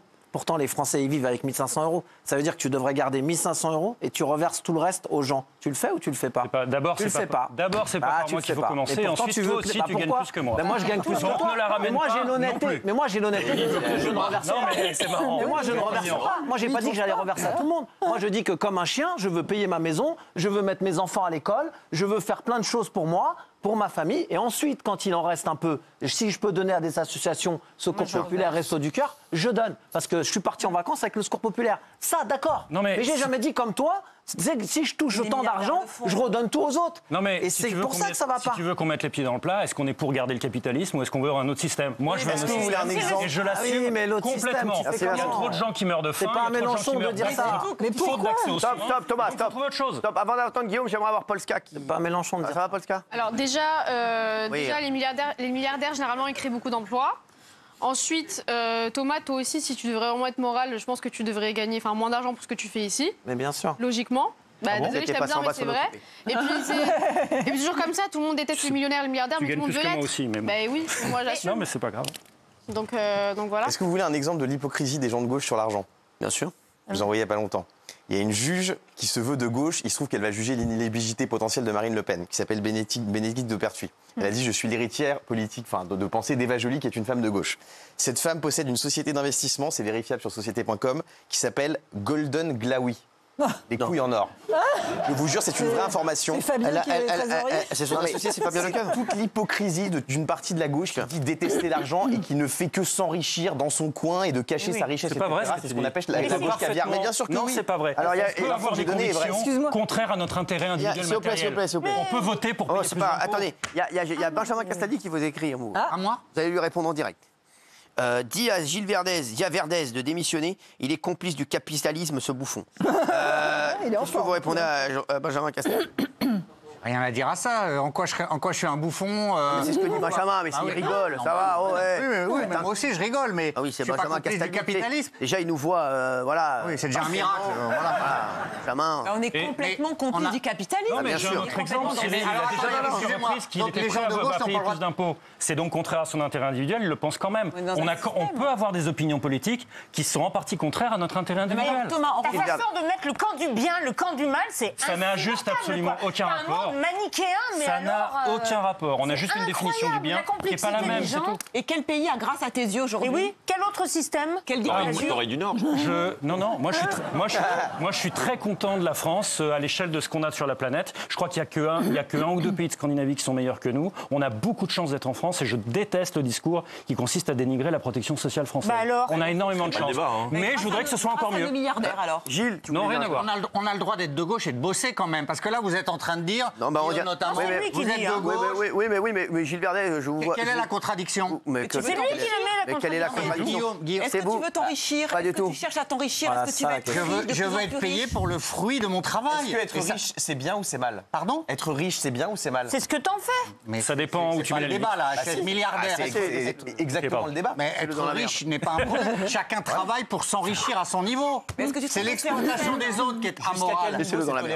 Pardon? Jusqu'à quel niveau c'est la consigne? Il y a un seuil. Le tout, c'est d'être payé légitimement pour le fruit de son travail, c'est tout. N'importe quoi. En quoi je dis n'importe quoi? Mais vous dites n'importe quoi. Mais vous voulez que je vous dise, Gilles Verdez, si vous étiez payé légitimement pour le fait... Moi, je préférerais, et je le dis, donner ce que je vous donne par mois à un agriculteur. Je préférerais qu'un agriculteur gagne ce que vous gagnez par mois plutôt que vous. Pour moi, si on devait inverser les valeurs, un agriculteur, il mérite beaucoup plus, ou un pompier, ou un policier, ou un infirmier, ou un enseignant, il mérite 100 fois plus tout le monde mérite plus ce que vous gagnez, et que vous gagnez comme lui. Excusez-moi, mais Gilles, il arrêtez de dire que je suis payé pour le prix de mon travail. Dites pas n'importe quoi, vous êtes un énorme privilégié. Vous êtes un énorme privilégié. Non mais donc arrêtez de dire d'énormes bêtises. Gilles Verdet, pour moi, je vais être payé pour le fruit de mon travail. Et si je devais vous payer pour le fruit de votre travail, vous gagneriez pas beaucoup. Je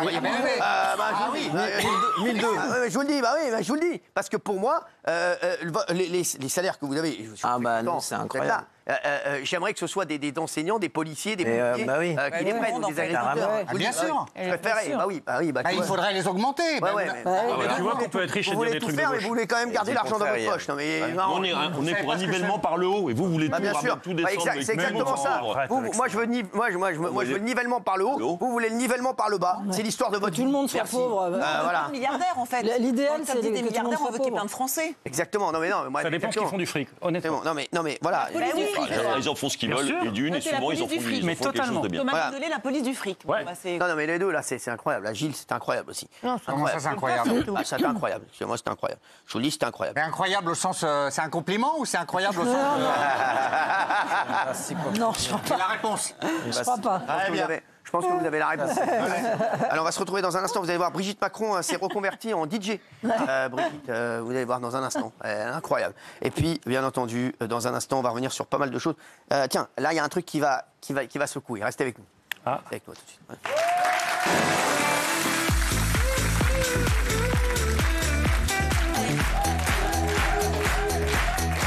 Merci d'être avec nous. 20h24, on est en direct, c'est Touche pas avant. Allez, Brigitte Macron était à Disneyland dans le cadre de l'opération des pièges jaunes hier aux côtés de mon ami, de notre ami, de l'ami de la France, des Français, Didier Deschamps. Voilà. Brigitte Macron s'est mise dans la peau d'un DJ et a fait un petit show derrière les platines. Franchement, je crois que je vais la prendre pour la bar mitzvah de mon fils. Elle a forte chance.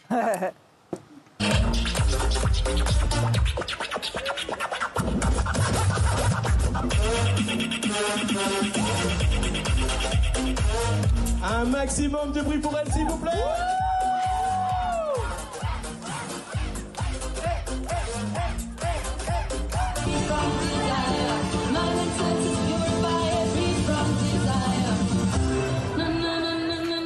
ce moment, bravo. Franchement, bravo. C'est quelqu'un. Franchement, c'est quelqu'un. J'adore. Et je trouve. Alors, elle s'habille vraiment très bien. Ouais. J'adore à chaque fois. C'est ça qui est fort, c'est qu'elle joue toujours le jeu, elle va dans le divertissement, elle va dans le caritatif, elle fait des trucs qui peuvent parfois paraître ridicules, mais elle reste toujours classe en fait. Et c'est ça sa force. Il y a une énergie. On peut pas lui reprocher de pas jouer le jeu en tout cas. C'est vrai qu'il y avait une ambiance en tout cas. Hein. Bah oui, génial. Les pièces jaunes, ça vaut tous les combats. Moi j'aime bien, elle s'engage à fond, etc. Parfois elle est critiquée, mais je trouve ça super. Et Deschamps, il n'a pas osé danser, je crois. Ouais. Il a dit... Didier il danse jamais. Ouais, voilà. Didier il danse jamais. Il a dit, Didier il est là pour charrier. Il est trop dans le charriage pour danser. Il a toujours pris un peu, il se dit si je me fais charrier derrière. Il garde ses grenades. Là, parce que là, s'il avait dansé, là, c'est l'autoroute. Voilà. Là, il prend foudre. Là, je l'appelle. C'est là que j'amène l'image. Il n'y a pas un petit truc où il danse. C'est là qu'il est fort. Il n'est même pas dans le chant. Il a chanté, il a chanté avec Brigitte Macron. Oui, ah ouais. pièce jaune. J'ai rien, parce que là, il prend foudre. Non, c'est Là, il prend foudre direct. malin. Bon, on l'embrasse en tout cas, Didier. Et, les mecs, j'ai des nouvelles de Montoya. De Lille. Ah oui. Ah oui. Attention, j'ai la suite. Alors, vous avez beaucoup parlé des extraits de l'île de la tentation en Espagne hier. Et alors, pour le plaisir, on va revoir la vidéo de Montoya, le gars qui découvre sur une télé en direct que sa femme est en train de le tromper avec un tentateur. Sa réaction est mythique. On a envie même de la revoir. Ouais. Ah oui. C'est fou, hein. Cámara 11. Qué asco, cariño. ¿Cómo te vas a arrepentir de esto, cariño? ¡Me ha reventado! ¡Llora! ¡Llora! ¡Me ha reventado por dentro! ¡Me ha reventado por dentro! Por Montoya, por favor. ¡Por favor, Montoya! ¡No te amo! ¡Montoya, vuelve! ¡Ah! ¡Montoya! ¡Ah! ¡Me ha reventado por dentro! ¡Me ha destrozado! ¡Te vas a arrepentir toda tu vida! Alors ça...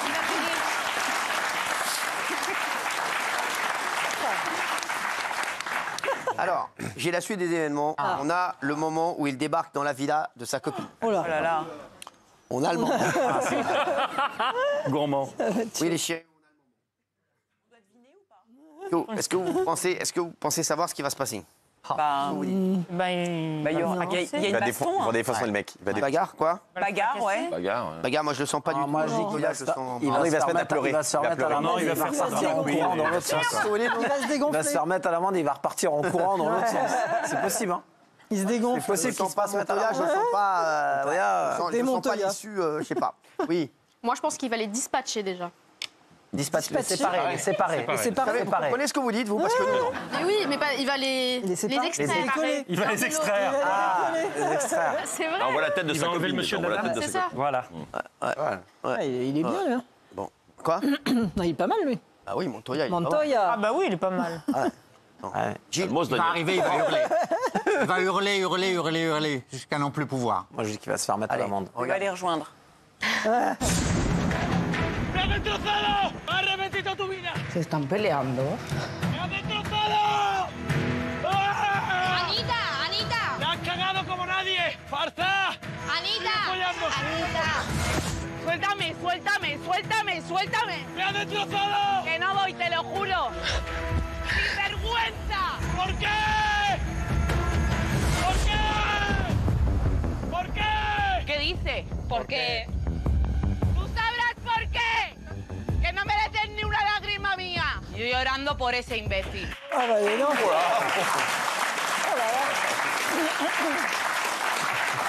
Elle a démonté Montoya.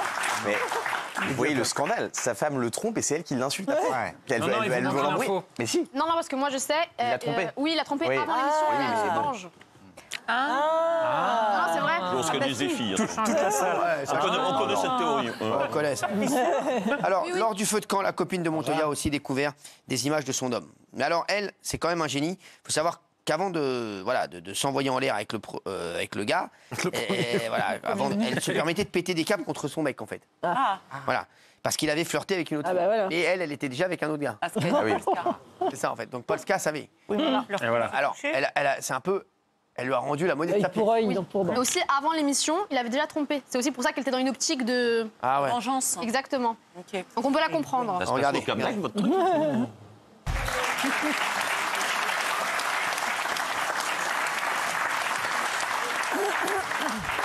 Franchement, c'est le programme de l'année pour moi. Franchement, il y a rien à Est-ce que légalement on peut faire ça en France, vous pensez, aujourd'hui? Ça passe pas? Le soir, on peut pas faire ça le soir? Après 23 heures, mais tu seras obligé de flouter certains trucs. Ah, même les paroles. Non. Même, ouais. Non, mais c'est incroyable. C'est drôle. En Espagne, ça passe comme ça. Très bien. Tranquille. Mais ils n'ont pas les lois qu'on a, nous. Hein. Bah, c'est ce qu'on disait. C'est une star mondiale, il a fait 300 millions de vues déjà là sur les réseaux. Ah, non, c'est fou. Bah oui. Regarde, l'extrait, il est fou. Bah, la planète Est-ce que c'est un bon buzz pour lui ou il va. Il va devenir va influenceur, souffrir il va. toute sa Bah, vie. non, mais non. C'est un peu ridicule quand même. Oui, mais c'est un mème, le mec, c'est marrant. Bah oui, c'est marrant pour nous, mais est-ce que c'est marrant pour lui? Ouais. Je sais pas. Là, on sait qu'il court pas vite et qu'il arrive souvent en retard. Ça nous laisse un petit peu de... Ça nous laisse un peu de temps. D'abord, il crie. C'est le principe des carabiniers en Espagne, ils arrivent toujours en retard. Alors, les chéris, je voudrais vous montrer ces incroyables mariages gitans. On sait que cette communauté est l'une des plus généreuses, mais quand on voit l'argent qu'ils donnent pour un mariage, moi, les gars, je suis à deux doigts de me marier avec Kenji. Regardez. Chaque invité donne ce qu'il peut pour aider les mariés à démarrer dans la vie. Les enchères démarrent fort. Combien, mon fils, toi? Mon petit frère, combien? 500 €. Ce soir, tous les convives se montrent particulièrement généreux. Au total, plus de 10 000 € sont récoltés pour les mariés.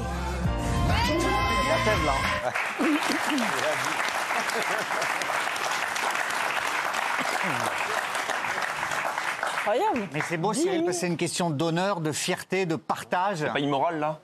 Oh, arrêtez, Jean, mais c'est beau. Les pas, il y a mariages donné autant gitans. d'argent comme ça. Ah, non, mais on les doit mariages- exploiter des gens. Mais non, c'est le partage, justement. Et au mariage de l'autre famille, ce sera la même chose. C'est ça qui est beau, je trouve. Ouais. Voilà. C'est la générosité, vous connaissez pas. Quand tu veux. Incroyable. Qu'est-ce qu'il y a? Ah non, mais il m'attaque là-dessus. Voilà, les mariages gitans, je trouve que c'est Ça n'a exceptionnel. rien à voir. Je parle avec de l'argent. Quand il y a beaucoup d'argent, d'un côté, c'est immoral. Et là, on donne beaucoup d'argent, tout est normal. Moi, je trouve ça normal dans les deux sens. Hein. Ah ouais, ça vous regarde? Alors, vous avez, bien sûr, ça me regarde. vous embrouillez pour S'embrouille pour un mariage. C'est insupportable. C'est officiel, les Français ont désormais le droit à une police des poubelles. Ça y est. Regardez. Leur mission, inspecter le contenu des poubelles grises pour débusquer les déchets mal triés. Sur ce bac, ce qu'on remarque, c'est qu'on voit à la fois de la canette, un emballage aluminium, de l'emballage carton avec la boîte de mouchoirs, de l'emballage plastique, des boîtes de médicaments. Donc là, forcément, c'est motif de refus. La poubelle est marquée non conforme et ne sera pas collectée pour cette fois. Pas de verbalisation. L'ambition est de contraindre les habitants à trier leurs déchets. La gestion des déchets coûte 2,5 millions d'euros par an à cette collectivité. Mieux trier lui permettrait de réduire sa facture de 150 000 €. Il n'y a pas d'autres problèmes à résoudre mais en c'est- France non, que très important. ils sont en enquête criminelle. Il n'y a pas d'autre problème dans les réseaux enfants. Je vais vous montrer la une de Libération de demain. Non, mais- Vous allez voir, c'est incroyable. Ils sont en enquête Non, mais criminelle. pour regardez une la une de Libération de demain. Karine Le Marchand pour mettre Hanouna hors champ. C'est la lune de Libération. Non, mais franchement, où on est le journal. Non mais franchement, vous avez vu où on est Libération. C'est la une de Libération de demain, c'est la une. Ça veut dire avec tout ce qui se passe dans le monde, eux, la une, c'est son combat pour mettre Hanouna hors champ. C'est quand même... ils en vendront plus. Direct, pour une Ils en fois. vendront plus, ouais. Pour une fois, ils en vendront Moi plus. aussi, j'arrive pas à croire, je croyais que c'était une parodie. Oui, C'est incroyable. Libération, pour vous dire où ils en sont, Libération. Hein. Bon, ils vendent deux exemplaires. Ils vont en par vendre, an. là, pour une fois, ça va les changer. Voilà, je crois qu'il y a Franc-Tireur et Libération. Elle donne son accord. C'est pareil. Bon, Son combat. Vous doutez bien que ces journaux sont très, très... Et ni Karine Ah ni oui, il paraît- M6 ne demandent ça. Hein. Quoi Ni Karine ni Je M6 sais. ne sont pour cette espèce non, mais elle a donné son d'abattage, accord. Non, mais c'est vrai. Ah non, mais elle ne demande pas son accord quand tu veux le Elle faire. peut pas un attaquer sujet. le journal comme ça. Ah, Parce bah que ça, là, c'est les propos, on lui donne à lui. Ça, ils font Moi, un les propos, je lui donne à elle. Là. Pour moi, c'est elle. Moi, Libé, à la limite, c'est ce qu'ils font, on s'en fout de ce qu'ils font Libé. ils font Vraiment, leur vie. c'est fait Mais elle, là, normalement, elle doit attaquer Libé pour dire retirer tout de suite ça. J'ai jamais dit Non, mais ça. je crois que c'est une pas une interview. interview, hein. non, c'est pas sûr. Ah, c'est quoi Je crois que c'est une interview, je crois. Il me semble que c'est une On va regarder ça. Moi, j'achète jamais Mais Libé. c'est pas sûr, Voilà, non bon, plus. vous vous doutez bien. Alors, il paraît que dans Libé, ils disent ouais, Hanouna est un anti-woke. Oui, je confirme. Je vous le confirme, Libé, j'ai pas peur de le dire. Comme 90% des Français, je suis un anti-woke, ouais.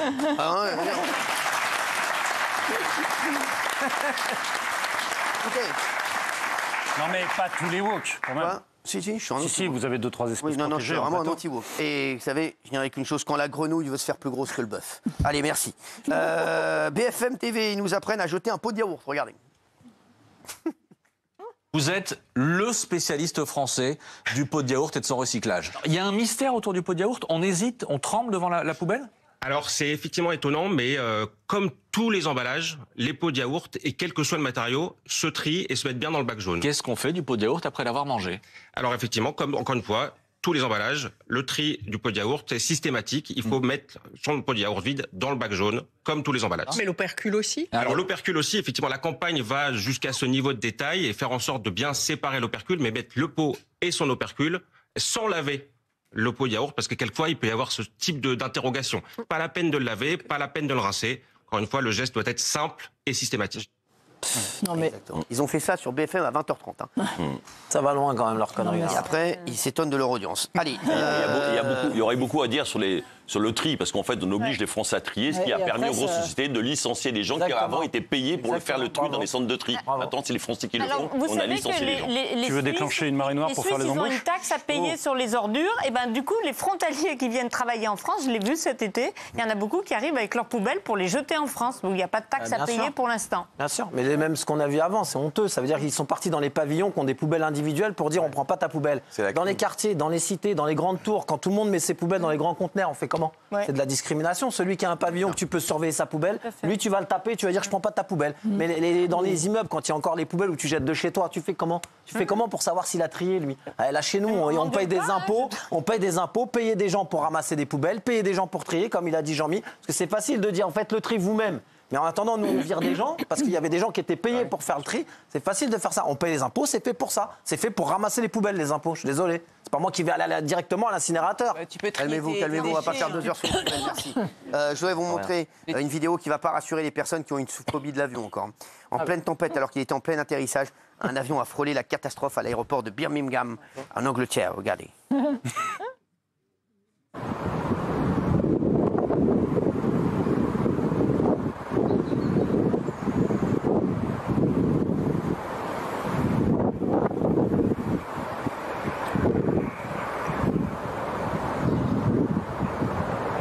Aussi. Ah tiens, il y a D'Artigol qui me met un truc. Mais concernant Libé, haïr, c'est une autre façon d'aimer. Libé t'aime beaucoup. Voilà. Donc j'embrasse D'Artigol qui doit être en train de nous regarder avec Valérie Benaïm. Voilà. Je t'embrasse, Olivier. Valérie, on t'embrasse.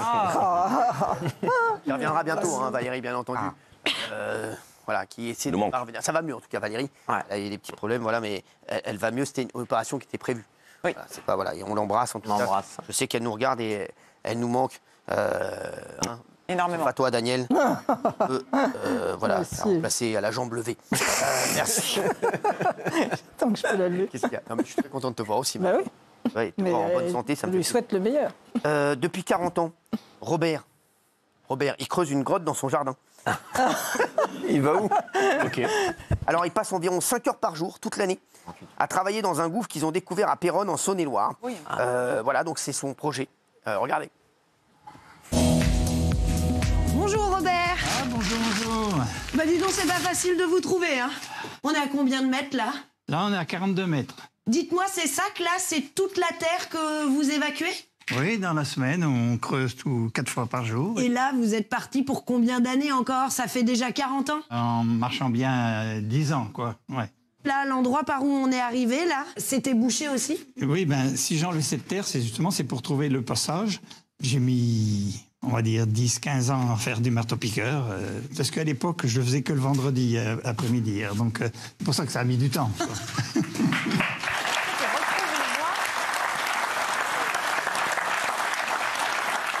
L'histoire est incroyable. Ça commence avec son voisin. Son voisin a un cheval qui s'appelle Urian. Et le cheval du voisin va dans le jardin de Robert. Il tombe dans un trou. Il se demande ce qui se passe. Et c'est le cheval Urian qui a mis à jour la grotte. Et la grotte s'appelle grotte Urian en hommage au cheval. Et depuis, les deux, ils creusent. Effectivement, ils sont à 400 marches, 50 mètres de profondeur. Il y a des fossiles incroyables. Et c'est une grotte d'une dimension insoupçonnée. Mais ils n'ont pas retrouvé le cheval encore?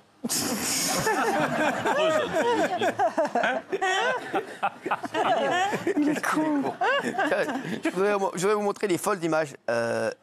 Une orque grand-mère de 60 ans, elle s'appelle Sophia, a été filmée en train de poursuivre un grand requin blanc. Cet affrontement s'est terminé de façon très violente. Le requin est mort, L'orque, oui, Sofia, l'orque a tué le requin. Regardez.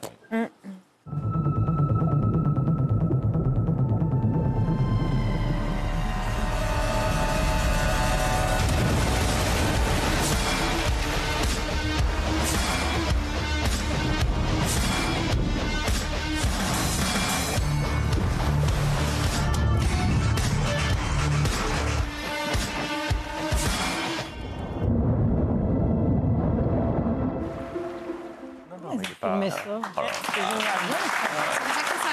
Non, mais comme ça. Et voilà. Et alors que ça fait partie des 4, il y en a 4 ou 5 dans le monde animaux qui n'ont pas de qui sont des prédateurs, des super prédateurs qui n'ont pas d'ennemis. En fait, ils tuent tout le monde. Ils peuvent tuer tout le monde. Ils sont attaqués par personne. Non, alors on dit comme que les dauphins l'alligator. sont bienveillants envers les hommes, mais les orques aussi. J'ai rien compris. Est-ce que vous pouvez nous redire, s'il vous plaît? Merci. Déjà que c'est compliqué. Oui, je crois qu'il n'y a que 3 ou 4 super prédateurs dans la nature. Je crois qu'il y a l'alligator, Il y a Guillaume Janton en boîte de nuit. Il y a l'orque qui n'ont pas de prédateurs. Ils meurent de vieillesse, mais ils ne craignent personne. Personne ne les attaque. Il y a l'homme, et l'homme, le super prédateur, c'est l'homme, évidemment. Merci.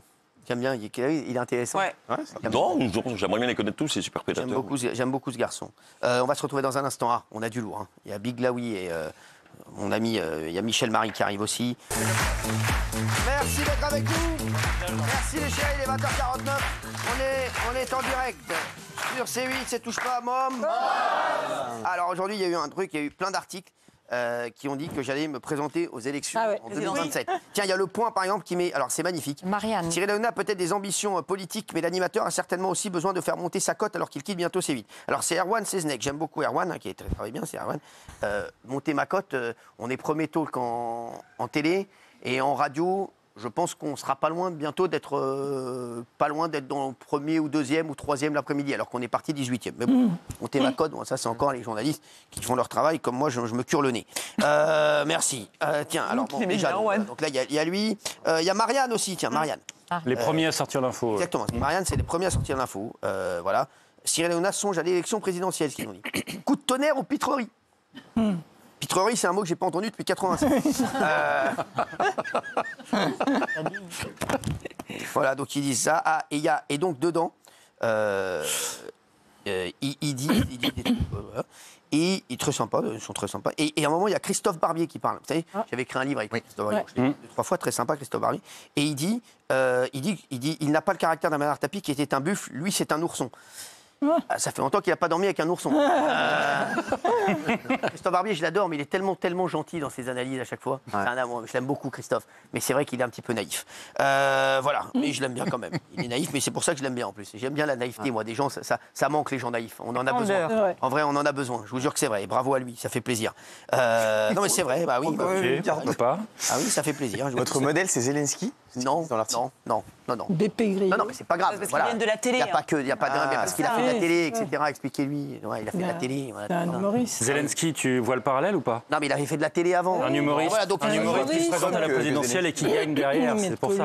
Voilà, voilà, donc ils ont pris une photo de 98, bien entendu. Voilà, donc ils se sont fait, voilà, donc ils ont tous parlé de ça. Voilà, donc ils sont sympas. Pour l'instant. Seule élection que je vais présenter, c'est Mister France. Ça fait bien, ça. Non, pour l'instant, après on verra. Non, voilà, donc écoutez, voilà, donc j'ai vu ça, donc ça m'a fait marrer. Sachez-le, ça m'a fait marrer. Ça vous a fait marrer, vous aussi? Oui, ça va. Si ça vous a fait marrer, je suis content. Surtout avant d'aller aux États-Unis. On serait ministre. C'est rigolo. Big Laoui. Bonsoir Cyril. Bonsoir. Il ferait pas un beau président, lui. C'est pas sur lui que porte les rumeurs en ce moment. Dans les mairies, vous auriez le portrait complet. En pied. Vous n'aurez pas le plan américain, lui. T'as tout, t'as les choux, t'as tout. Merci. Ouais. Qu'est-ce que vous voulez?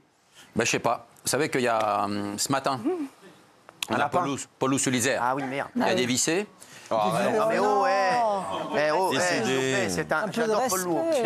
Ah oui, vous adoriez. Donc non, mais c'est un garçon formidable, grand romancier qui a fait un succès. Ah oui, on l'adore. Avec ses bouquins comme Cash ou Monnaie. Et puis après, il a fait une carrière surtout de procès. faut le rappeler quand même. Il y a eu beaucoup de procès. D'abord, il y a eu cette affaire qui a coulé, mais on ne connaissait pas la fin du procès de Full Sentimental. Vous savez qu'à un moment donné, Souchon, en 1993, dans sa chanson Full Sentimental, il dit « On nous Claudia Schiffer, on nous Paul Sulitzer ». Et eh bien, ça lui a pas plu. Bon, Claudia Schiffer était très contente qu'on parle d'elle dans une chanson qui fait justement la critique de la société de consommation. Mais lui, il n'a pas du tout aimé Paul Lou. Il a attaqué donc Alain Souchon et il a perdu son procès. Évidemment, parce que le tribunal a reconnu que c'était une citation qui l'honorifiait quelque part dans le développement et dans un titre populaire qui a vendu plus d'1 million d'exemplaires, il faut le rappeler. Après, il y a eu un autre procès. En 87, son avion s'était posé sur la place Rouge, pour ceux qui s'en souviennent. Et il y a eu donc autre procès qu'il a perdu. Après, il y a l'affaire Ceausescu, vous savez, avec la télé en Roumanie. Ouais. Il avait fait des images du procès pour qu'il soit rediffusé en France. C'était compliqué. Bref, il a été condamné. Ouais. Après, il y a eu de la fraude fiscale, recel et abus de biens sociaux. Faites jamais Manécro. Hein. Non, mais c'est bon. Dis les trucs bien qu'il a fait. L'autre, il arrive, il est best-seller. Et les ventes d'armes. Et puis les ventes d'armes en Angola. Évidemment, il a été encore condamné. Il y a eu des ennuis de santé aussi. Alors, non, mais il faut savoir qu'il a été très très riche parce qu'il a vendu des millions de livres sur la planète, traduits dans plus de 80 pays. Il a perdu par contre beaucoup d'argent avec ses divorces. Et puis les procédures, qui lui ont coûté beaucoup d'argent. Voilà Ces comment. procès ont altéré sa santé. Voilà. Et moi, je l'avais eu il y a 2 ans, il y a à peu près 2 ans au téléphone. Il m'avait dit sa retraite était de 1 500 € par mois, qui est quand même par rapport à ce qu'il a développé comme argent avec ce qu'il a rapporté. Eh ben, moi, je l'adorais, Paul Lou. C'est un type très bien, très bon auteur. Ah oui, heureusement que vous êtes là pour. Heureusement qu'on vous a comme ami, pas besoin d'avoir d'ennemis. Mais non, mais merci. C'est public, hein. On aura des révélations sur Cristiano Ronaldo, sur qui il a pécho ou pas. Ouais, ça sera dans un instant. Ça, je suis à 2 doigts de le laisser pour la fin. Je suis à 2 doigts de le laisser pour la fin. Il a enquêté, il a du bail. Non, je le mets même pas dans le sommaire, je le rajoute. Ça, je l'ai là, c'est dans ma fiche. Hein. Ah oui. Ici. Oui. Matt Pokora. Alors, M. Pokora, la dernière heure en Belgique a révélé une information que son ex-fiancée, dans The Voice, c'est Scarlett, elle s'appelle. Je la connais, c'est une danseuse, Scarlett. Absolument, danseuse, dans Robin des Bois, la comédie musicale. C'est là qu'elle l'a connue. Et puis Scarlett, ils ont eu une histoire qui a duré une petite année, en 2014. Elle est très sympa. Et là, maintenant, vous allez la voir dans The Voice, qui a commencé samedi dernier. Et elle va apparaître parce qu'elle est candidate à The Voice. Elle chante à The Voice. Voilà. Et leur histoire d'amour avait commencé en juin 2014 au Zénith d'Orléans.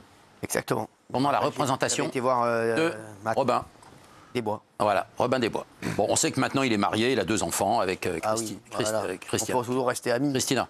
Bien sûr, avec les ex. Vous avec votre ex. Comme vous. Moi, je suis très ami avec les ex. On fait Noël ensemble. Moi aussi. Voilà, oui. On va faire Noël avec vous. Voilà, merci. Quand vous voulez. David Beckham. Il est de retour en slip. Oui, alors, il aura 50 ans, David Beckham, le 2 mai prochain, je précise. Il ne s'était pas remontré en slip depuis 13 ans. Ça de l'avoir. Il en a des infos, lui. Vous avez compté. Quand vous avez des infos comme ça, vous pouvez vous coucher tranquille. David Beckham, il ne s'était pas montré en slip depuis 13 ans. Et voilà, à 50 ans, il est quand même magnifique. Franchement, vous avez manqué. Là, c'est aujourd'hui, ça. C'est aujourd'hui. Ça, c'est aujourd'hui. Vous l'avez vu quand même. Qu'est-ce que j'ai foutu. On a le même âge. J'ai le même âge que lui. Qu'est-ce que j'ai foutu. C'est comme les voitures. Hein. Qu'est-ce que t'as raté. Parfois, tu vois des voitures qui ont... C'est incroyable. Il était dans une soirée il y a quelques jours à Londres pour fêter justement... Non, oui, c'est une célèbre marque. Je ne vais pas vous donner la marque, mais il y avait pour le lancement de cette nouvelle forme de slip, en fait. Et donc, les 2 photographes très connus, Mert et Marcus, à Londres, c'est eux qui ont chargé de faire toute la séance de photos. Et ça a fait un buzz sur les réseaux sociaux, vous imaginez. Des millions de personnes ont liké, évidemment. Et voilà, en fait, il a toujours une cote d'amour incroyable. Voilà. C'est culotté. Sortez-la, bordel. Angelina Jolie, mon ami. Oui, Angelina Jolie, je ne sais plus ce qu'elle a fait. Je ne sais plus ce qu'elle a fait. Mon ami, je l'ai vu passer un jour au restaurant.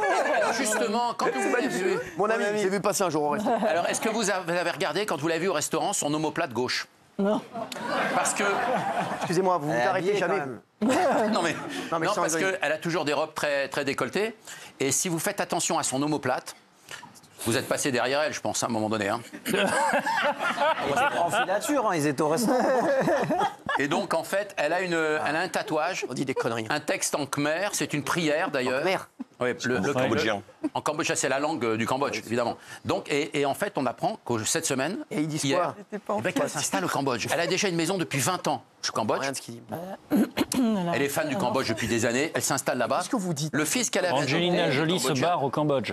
Ben oui, bien sûr. Voilà. Mais vous avez parlé d'un tatouage. Oui. Quel est le rapport entre le Cambodge et l'omoplate? en cambodgien. Parce que c'est écrit en khmer. Khmer, c'est la langue du Cambodge. Mais il y en a un qui suit ici. Alors, et vous auriez pu nous donner l'info. Jean-Michel Khmer. Vous avez vu son dos. Ça va. Ouais. Voilà, alors... Qu'est-ce que vous comprenez? Je sais pas ce qu'il dit. Je ne sais pas.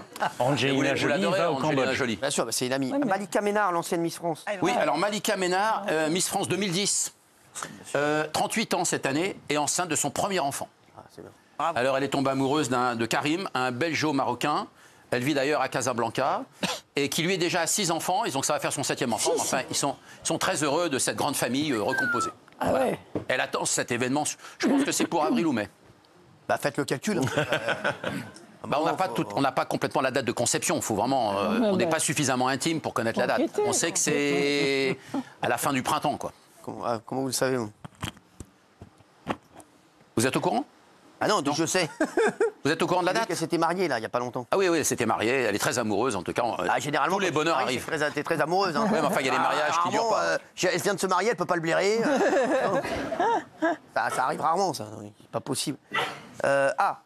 Qu'est-ce qui se passe? Marion Cotillard, elle entre au couvent cette semaine. Oui, et oui, c'est révélé par la Dépêche du Midi, il y a 3 jours, en fait, puisqu'elle va tourner un film, évidemment. Elle va tourner un film au couvent de la Visitation. Bon, bah, très bien, merci. C'est à Saint-Céré. Saint-Céré. Ouais. Saint-Céré, et après, elle va tourner en Dordogne, en Corrèze, en Espagne. Et elle tourne avec, bien sûr, Guillaume Canet, son mari. Très bien. Nikos Aliagas. Nikos, oui, alors Nikos Aliagas, alors lui, vous savez, il a une espèce de rituel avant de tourner ses émissions, que ce soit sur la Starac ou sur The Voice. D'abord, il ne Est-ce que vous avez un rituel, vous, avant de venir? Non. Non. Non, je remets la chemise dans mon pantalon. Je le fais systématiquement parce que quand on bouge beaucoup, vous savez. Forcément, quand ça dépasse, là, ça dépend. Là, sortir, c'est forcément. Soirée mousse. Alors lui, le rituel de le rituel. 6 boules de pétanque dans le. Vas-y au but. Alors le rituel avant de rentrer en scène, il a plusieurs. Alors il porte déjà, quand il arrive dans ses émissions, il porte un slip, un boxer rouge, toujours, sous son costume. Ah ouais. Posez-lui un jour la question si vous le croisez. Il écoute de la musique. Apparemment que je vais voir Nikos, alors t'as toujours ton slip. Ton slip. Merci. T'as toujours ton slip là, Nikos? Oui, mon loup. Il les achète par paquet de 30, hein, quand il se les fait livrer et tout ça, parce que, évidemment. Alors, il met toujours la musique byzantine dans sa loge. Il adore ça. Il embrasse la photo de ses 2 enfants, Agathe et Andreas. Et puis, surtout, alors il brûle de l'encens et après, et à un moment donné, il ne rentre jamais sur un plateau de The Voice ou de Star Academy du pied gauche. Il rentre toujours du pied droit, par superstition. Il fait ça depuis 24 ans. Et ça lui a toujours porté bonheur. Bah écoutez, bravo. Là. Vous avez une superstition, vous, Cyril? Vérifier. Une superstition? Pour quand vous arrivez sur un plateau de télévision? Non, aucune. Non, vous arrivez comme ça. Je suis content de vous voir. Voilà, merci. Bah, c'est un bonheur. Merci, merci de me le dire. On parlera de Cristiano Ronaldo dans un instant, c'est conquête. Là, c'est intéressant. C'est un délire. Gilles Verdez, un footballeur doit faire 1000 km par jour pour s'entraîner. Il s'appelle John Durant, c'est un attaquant colombien. Il joue en Angleterre à Aston Villa et il vient d'être transféré en Arabie Saoudite dans le club de Cristiano Ronaldo. Et selon le journal anglais Le Sun, eh bien, il ne peut pas habiter en Arabie Saoudite à Riyad avec sa compagne parce qu'il n'est pas marié. Comme il a voulu que sa compagne le suive, eh bien, ils se sont installés au Bahreïn, dans l'État voisin. Et chaque matin, il prend un avion, il fait 500 km. Et chaque soir, il fait 500 km pour revenir chez elle à Bahreïn. Alors, le club de Al Nasr vient de démentir en disant « Mais non, il aime Riyad. D'ailleurs, il a une maison proche du club et du stade. » Et la question est quand même ambiguë, Cyril, parce que Cristiano Ronaldo, on en parlera tout à l'heure, mais avec sa compagne Georgina Rodriguez, ils ne sont pas mariés et tous les deux jouent en Arabie Saoudite et vivent en Arabie Saoudite. Donc le démenti du club n'est peut-être pas complètement faux, mais ça crée la légende de ce joueur, 1000 km par jour pour s'entraîner. Merci. Merci. C'est fou ça. C'est incroyable. C'est fou. Alain Delon, tiens, des nouvelles révélations sur ses amours et nouveaux membres dans la famille. Qu'est-ce qui se passe? Alors déjà, les amours d'Alain Delon, ça c'est une vidéo qu'a postée Anthony Delon sur sa maman, puisque ça fait 4 ans ce mois-ci que Nathalie Delon nous a quittés. Évidemment, grande actrice et merveilleuse femme. Et il explique que les deux grandes femmes, les deux amours d'Alain Delon, c'était bien sûr Nathalie Delon et Mireille d'Arc. Et il a dit... On a la vidéo. On a la vidéo. On a la vidéo. Elle a dit que tu étais l'homme de sa vie. Bah oui, c'est normal. Je serai l'autre. Et toi, c'est qui la femme de ta vie? J'en ai pas qu'une, malheureusement. Je le dois bien ça. Il y a ta mère et puis il y a Mireille. Et pas Romy? Non. Romy, c'était du cinéma. Romy Schneider. Oui, là c'est Nathalie Delon avec Alain Delon. Donc Romy l'a précisé que c'était pas forcément la femme de sa vie, mais c'était la femme au cinéma, qui a été quand même importante dans son existence, évidemment. Et puis la très bonne nouvelle, pour finir cette info, c'est Alain Fabien, puisque Alain Fabien nous annonce dans Paris Match cette semaine que la femme qu'il aime, voilà, attend un heureux événement pour le mois d'avril. Elle s'appelle Laura. Laura, elle est à la tête, elle a créé une célèbre marque de maillots de bain. Et voilà, elle attend un enfant. Mais alors, il a rajouté dans l'interview un truc incroyable, que cet enfant, dit Alain Fabien, il l'a conçu à Douchy, au moment où son père s'en allait. Et je trouve que c'est une révélation incroyable. C'est-à-dire quand il y en a un qui quitte la famille, un autre est conçu et arrive. Souvent, c'est une belle phrase, je trouve, parce que ça arrive souvent dans beaucoup de familles. Ah ouais, c'est vrai. Quand un ancêtre s'en va, il y a toujours une naissance, souvent peu de temps après ou avant. Vous avez jamais fait ce constat? Non. Merci, arrêtez de me poser des questions. Gentil, merci. Et il parle aussi de Douchy dans l'interview. Alors d'abord, il dit « j'aurais aimé que mon père le sache », ça c'est son grand regret, voilà. Mais il parle aussi de Douchy, et il dit que c'est compliqué Douchy, parce que Douchy, l'hiver, c'est pas joyeux comme l'été. Il y a des sangliers, et il dit aussi que ça coûte très cher à entretenir, et qu'il y a des parties de Douchy qui tombent en ruine. Donc il y a cette joie évidemment magnifique d'être papa, mais il y a aussi une certaine amertume sur le lieu Douchy. Chante. Un tube amer, quoi. C'est une interview douce amère. Il a l'intention de repeupler la maison, parce qu'effectivement, une maison vide comme ça, c'est triste. Même la chambre vide. Merci. Ses numéros favoris sont tombés le seul jour où elle ne les a pas joués. Et la suite est encore plus folle. Qu'est-ce qui s'est passé, Gilles Verdez? Écoutez cette histoire.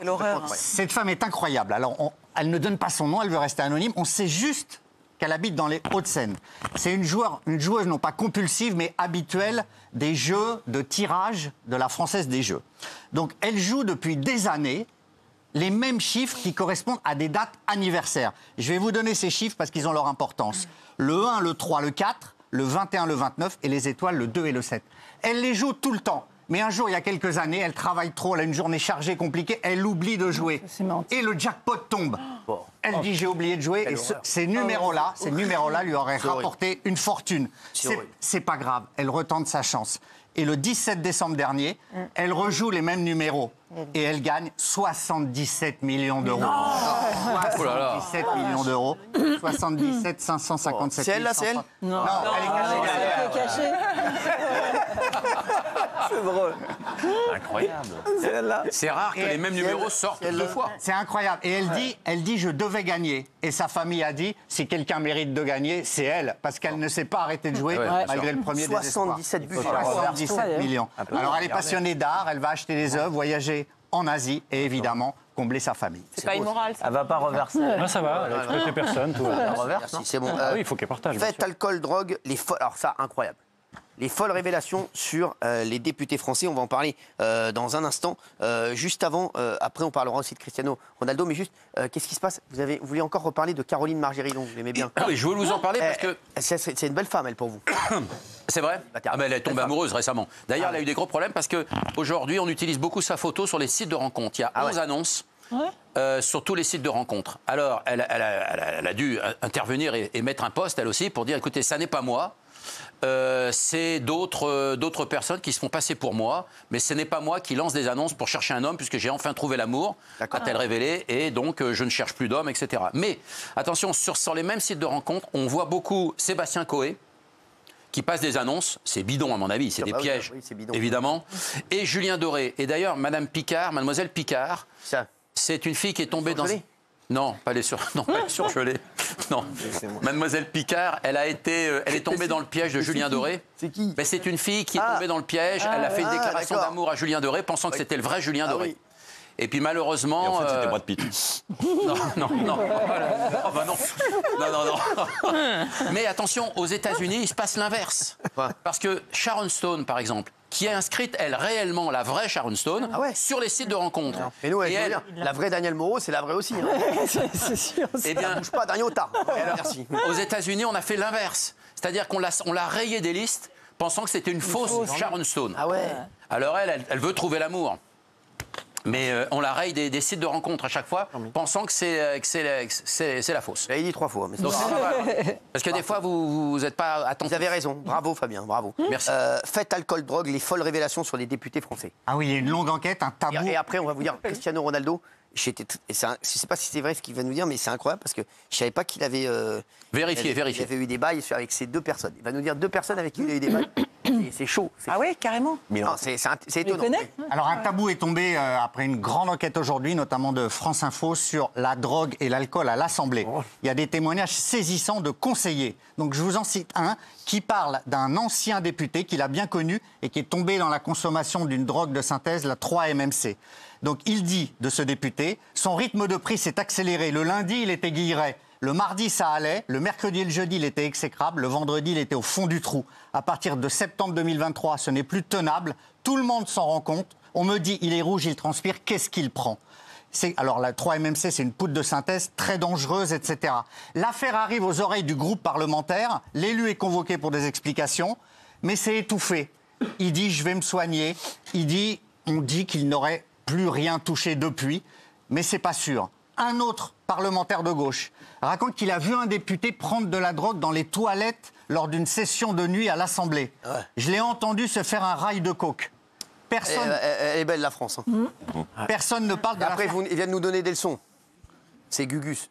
Personne ne parle plus de l'affaire Kerbra. Vous vous souvenez de ce député Kerbra qui a été surpris en train d'acheter de la drogue un mineur. Un mineur. Le déontologue est saisi... parce qu'on veut savoir s'il a acheté la drogue avec ses frais de mandat. Voilà. Il se fout bien de notre gueule. Exactement. Donc il dit certains députés sont consommateurs et cela concerne tous les groupes. Il y a un ancien député, lui, du Bloc central, qui raconte une soirée en 2018 avec 30 participants à l'Assemblée. J'ai vu de l'abus en tout, des comportements lourds de mecs envers les femmes, des cachets qui circulaient. Je suis parti. Après, j'ai refusé. À cause de ça, je ne voulais plus aller à aucune soirée. Il y a un autre collaborateur qui dit « Mais pourquoi ils tiennent ? Parce qu'ils prennent de la coke. Ça les rend un peu festifs. Le rythme de travail est intense. Ils enchaînent les séances de nuit. Les corps sont sollicités. Quand je suis devenu député, c'était encore plus physique. On n'a pas de repos hebdomadaire. Alors on va dans des échappatoires. Le sucre, le gras et pour certains le tabac, l'alcool, les drogues, même si ça reste tabou. Voilà. Il y en a un c'est tabou, on en viendra tous à bout. Absolument. Il y en a un qui raconte avoir fumé du cannabis. Et il y a un dernier témoignage que je voulais vous citer. C'est un ancien parlementaire qui buvait 15 verres de vin par jour. Oh. Je buvais trop pendant un temps. Je notais combien de verres je buvais. C'est allé jusqu'à 15 verres de vin par jour. La fonction désinhibe encore plus. C'est tellement grave que l'entourage de Bruno Retailleau vient d'assurer qu'il prenait le sujet très au sérieux.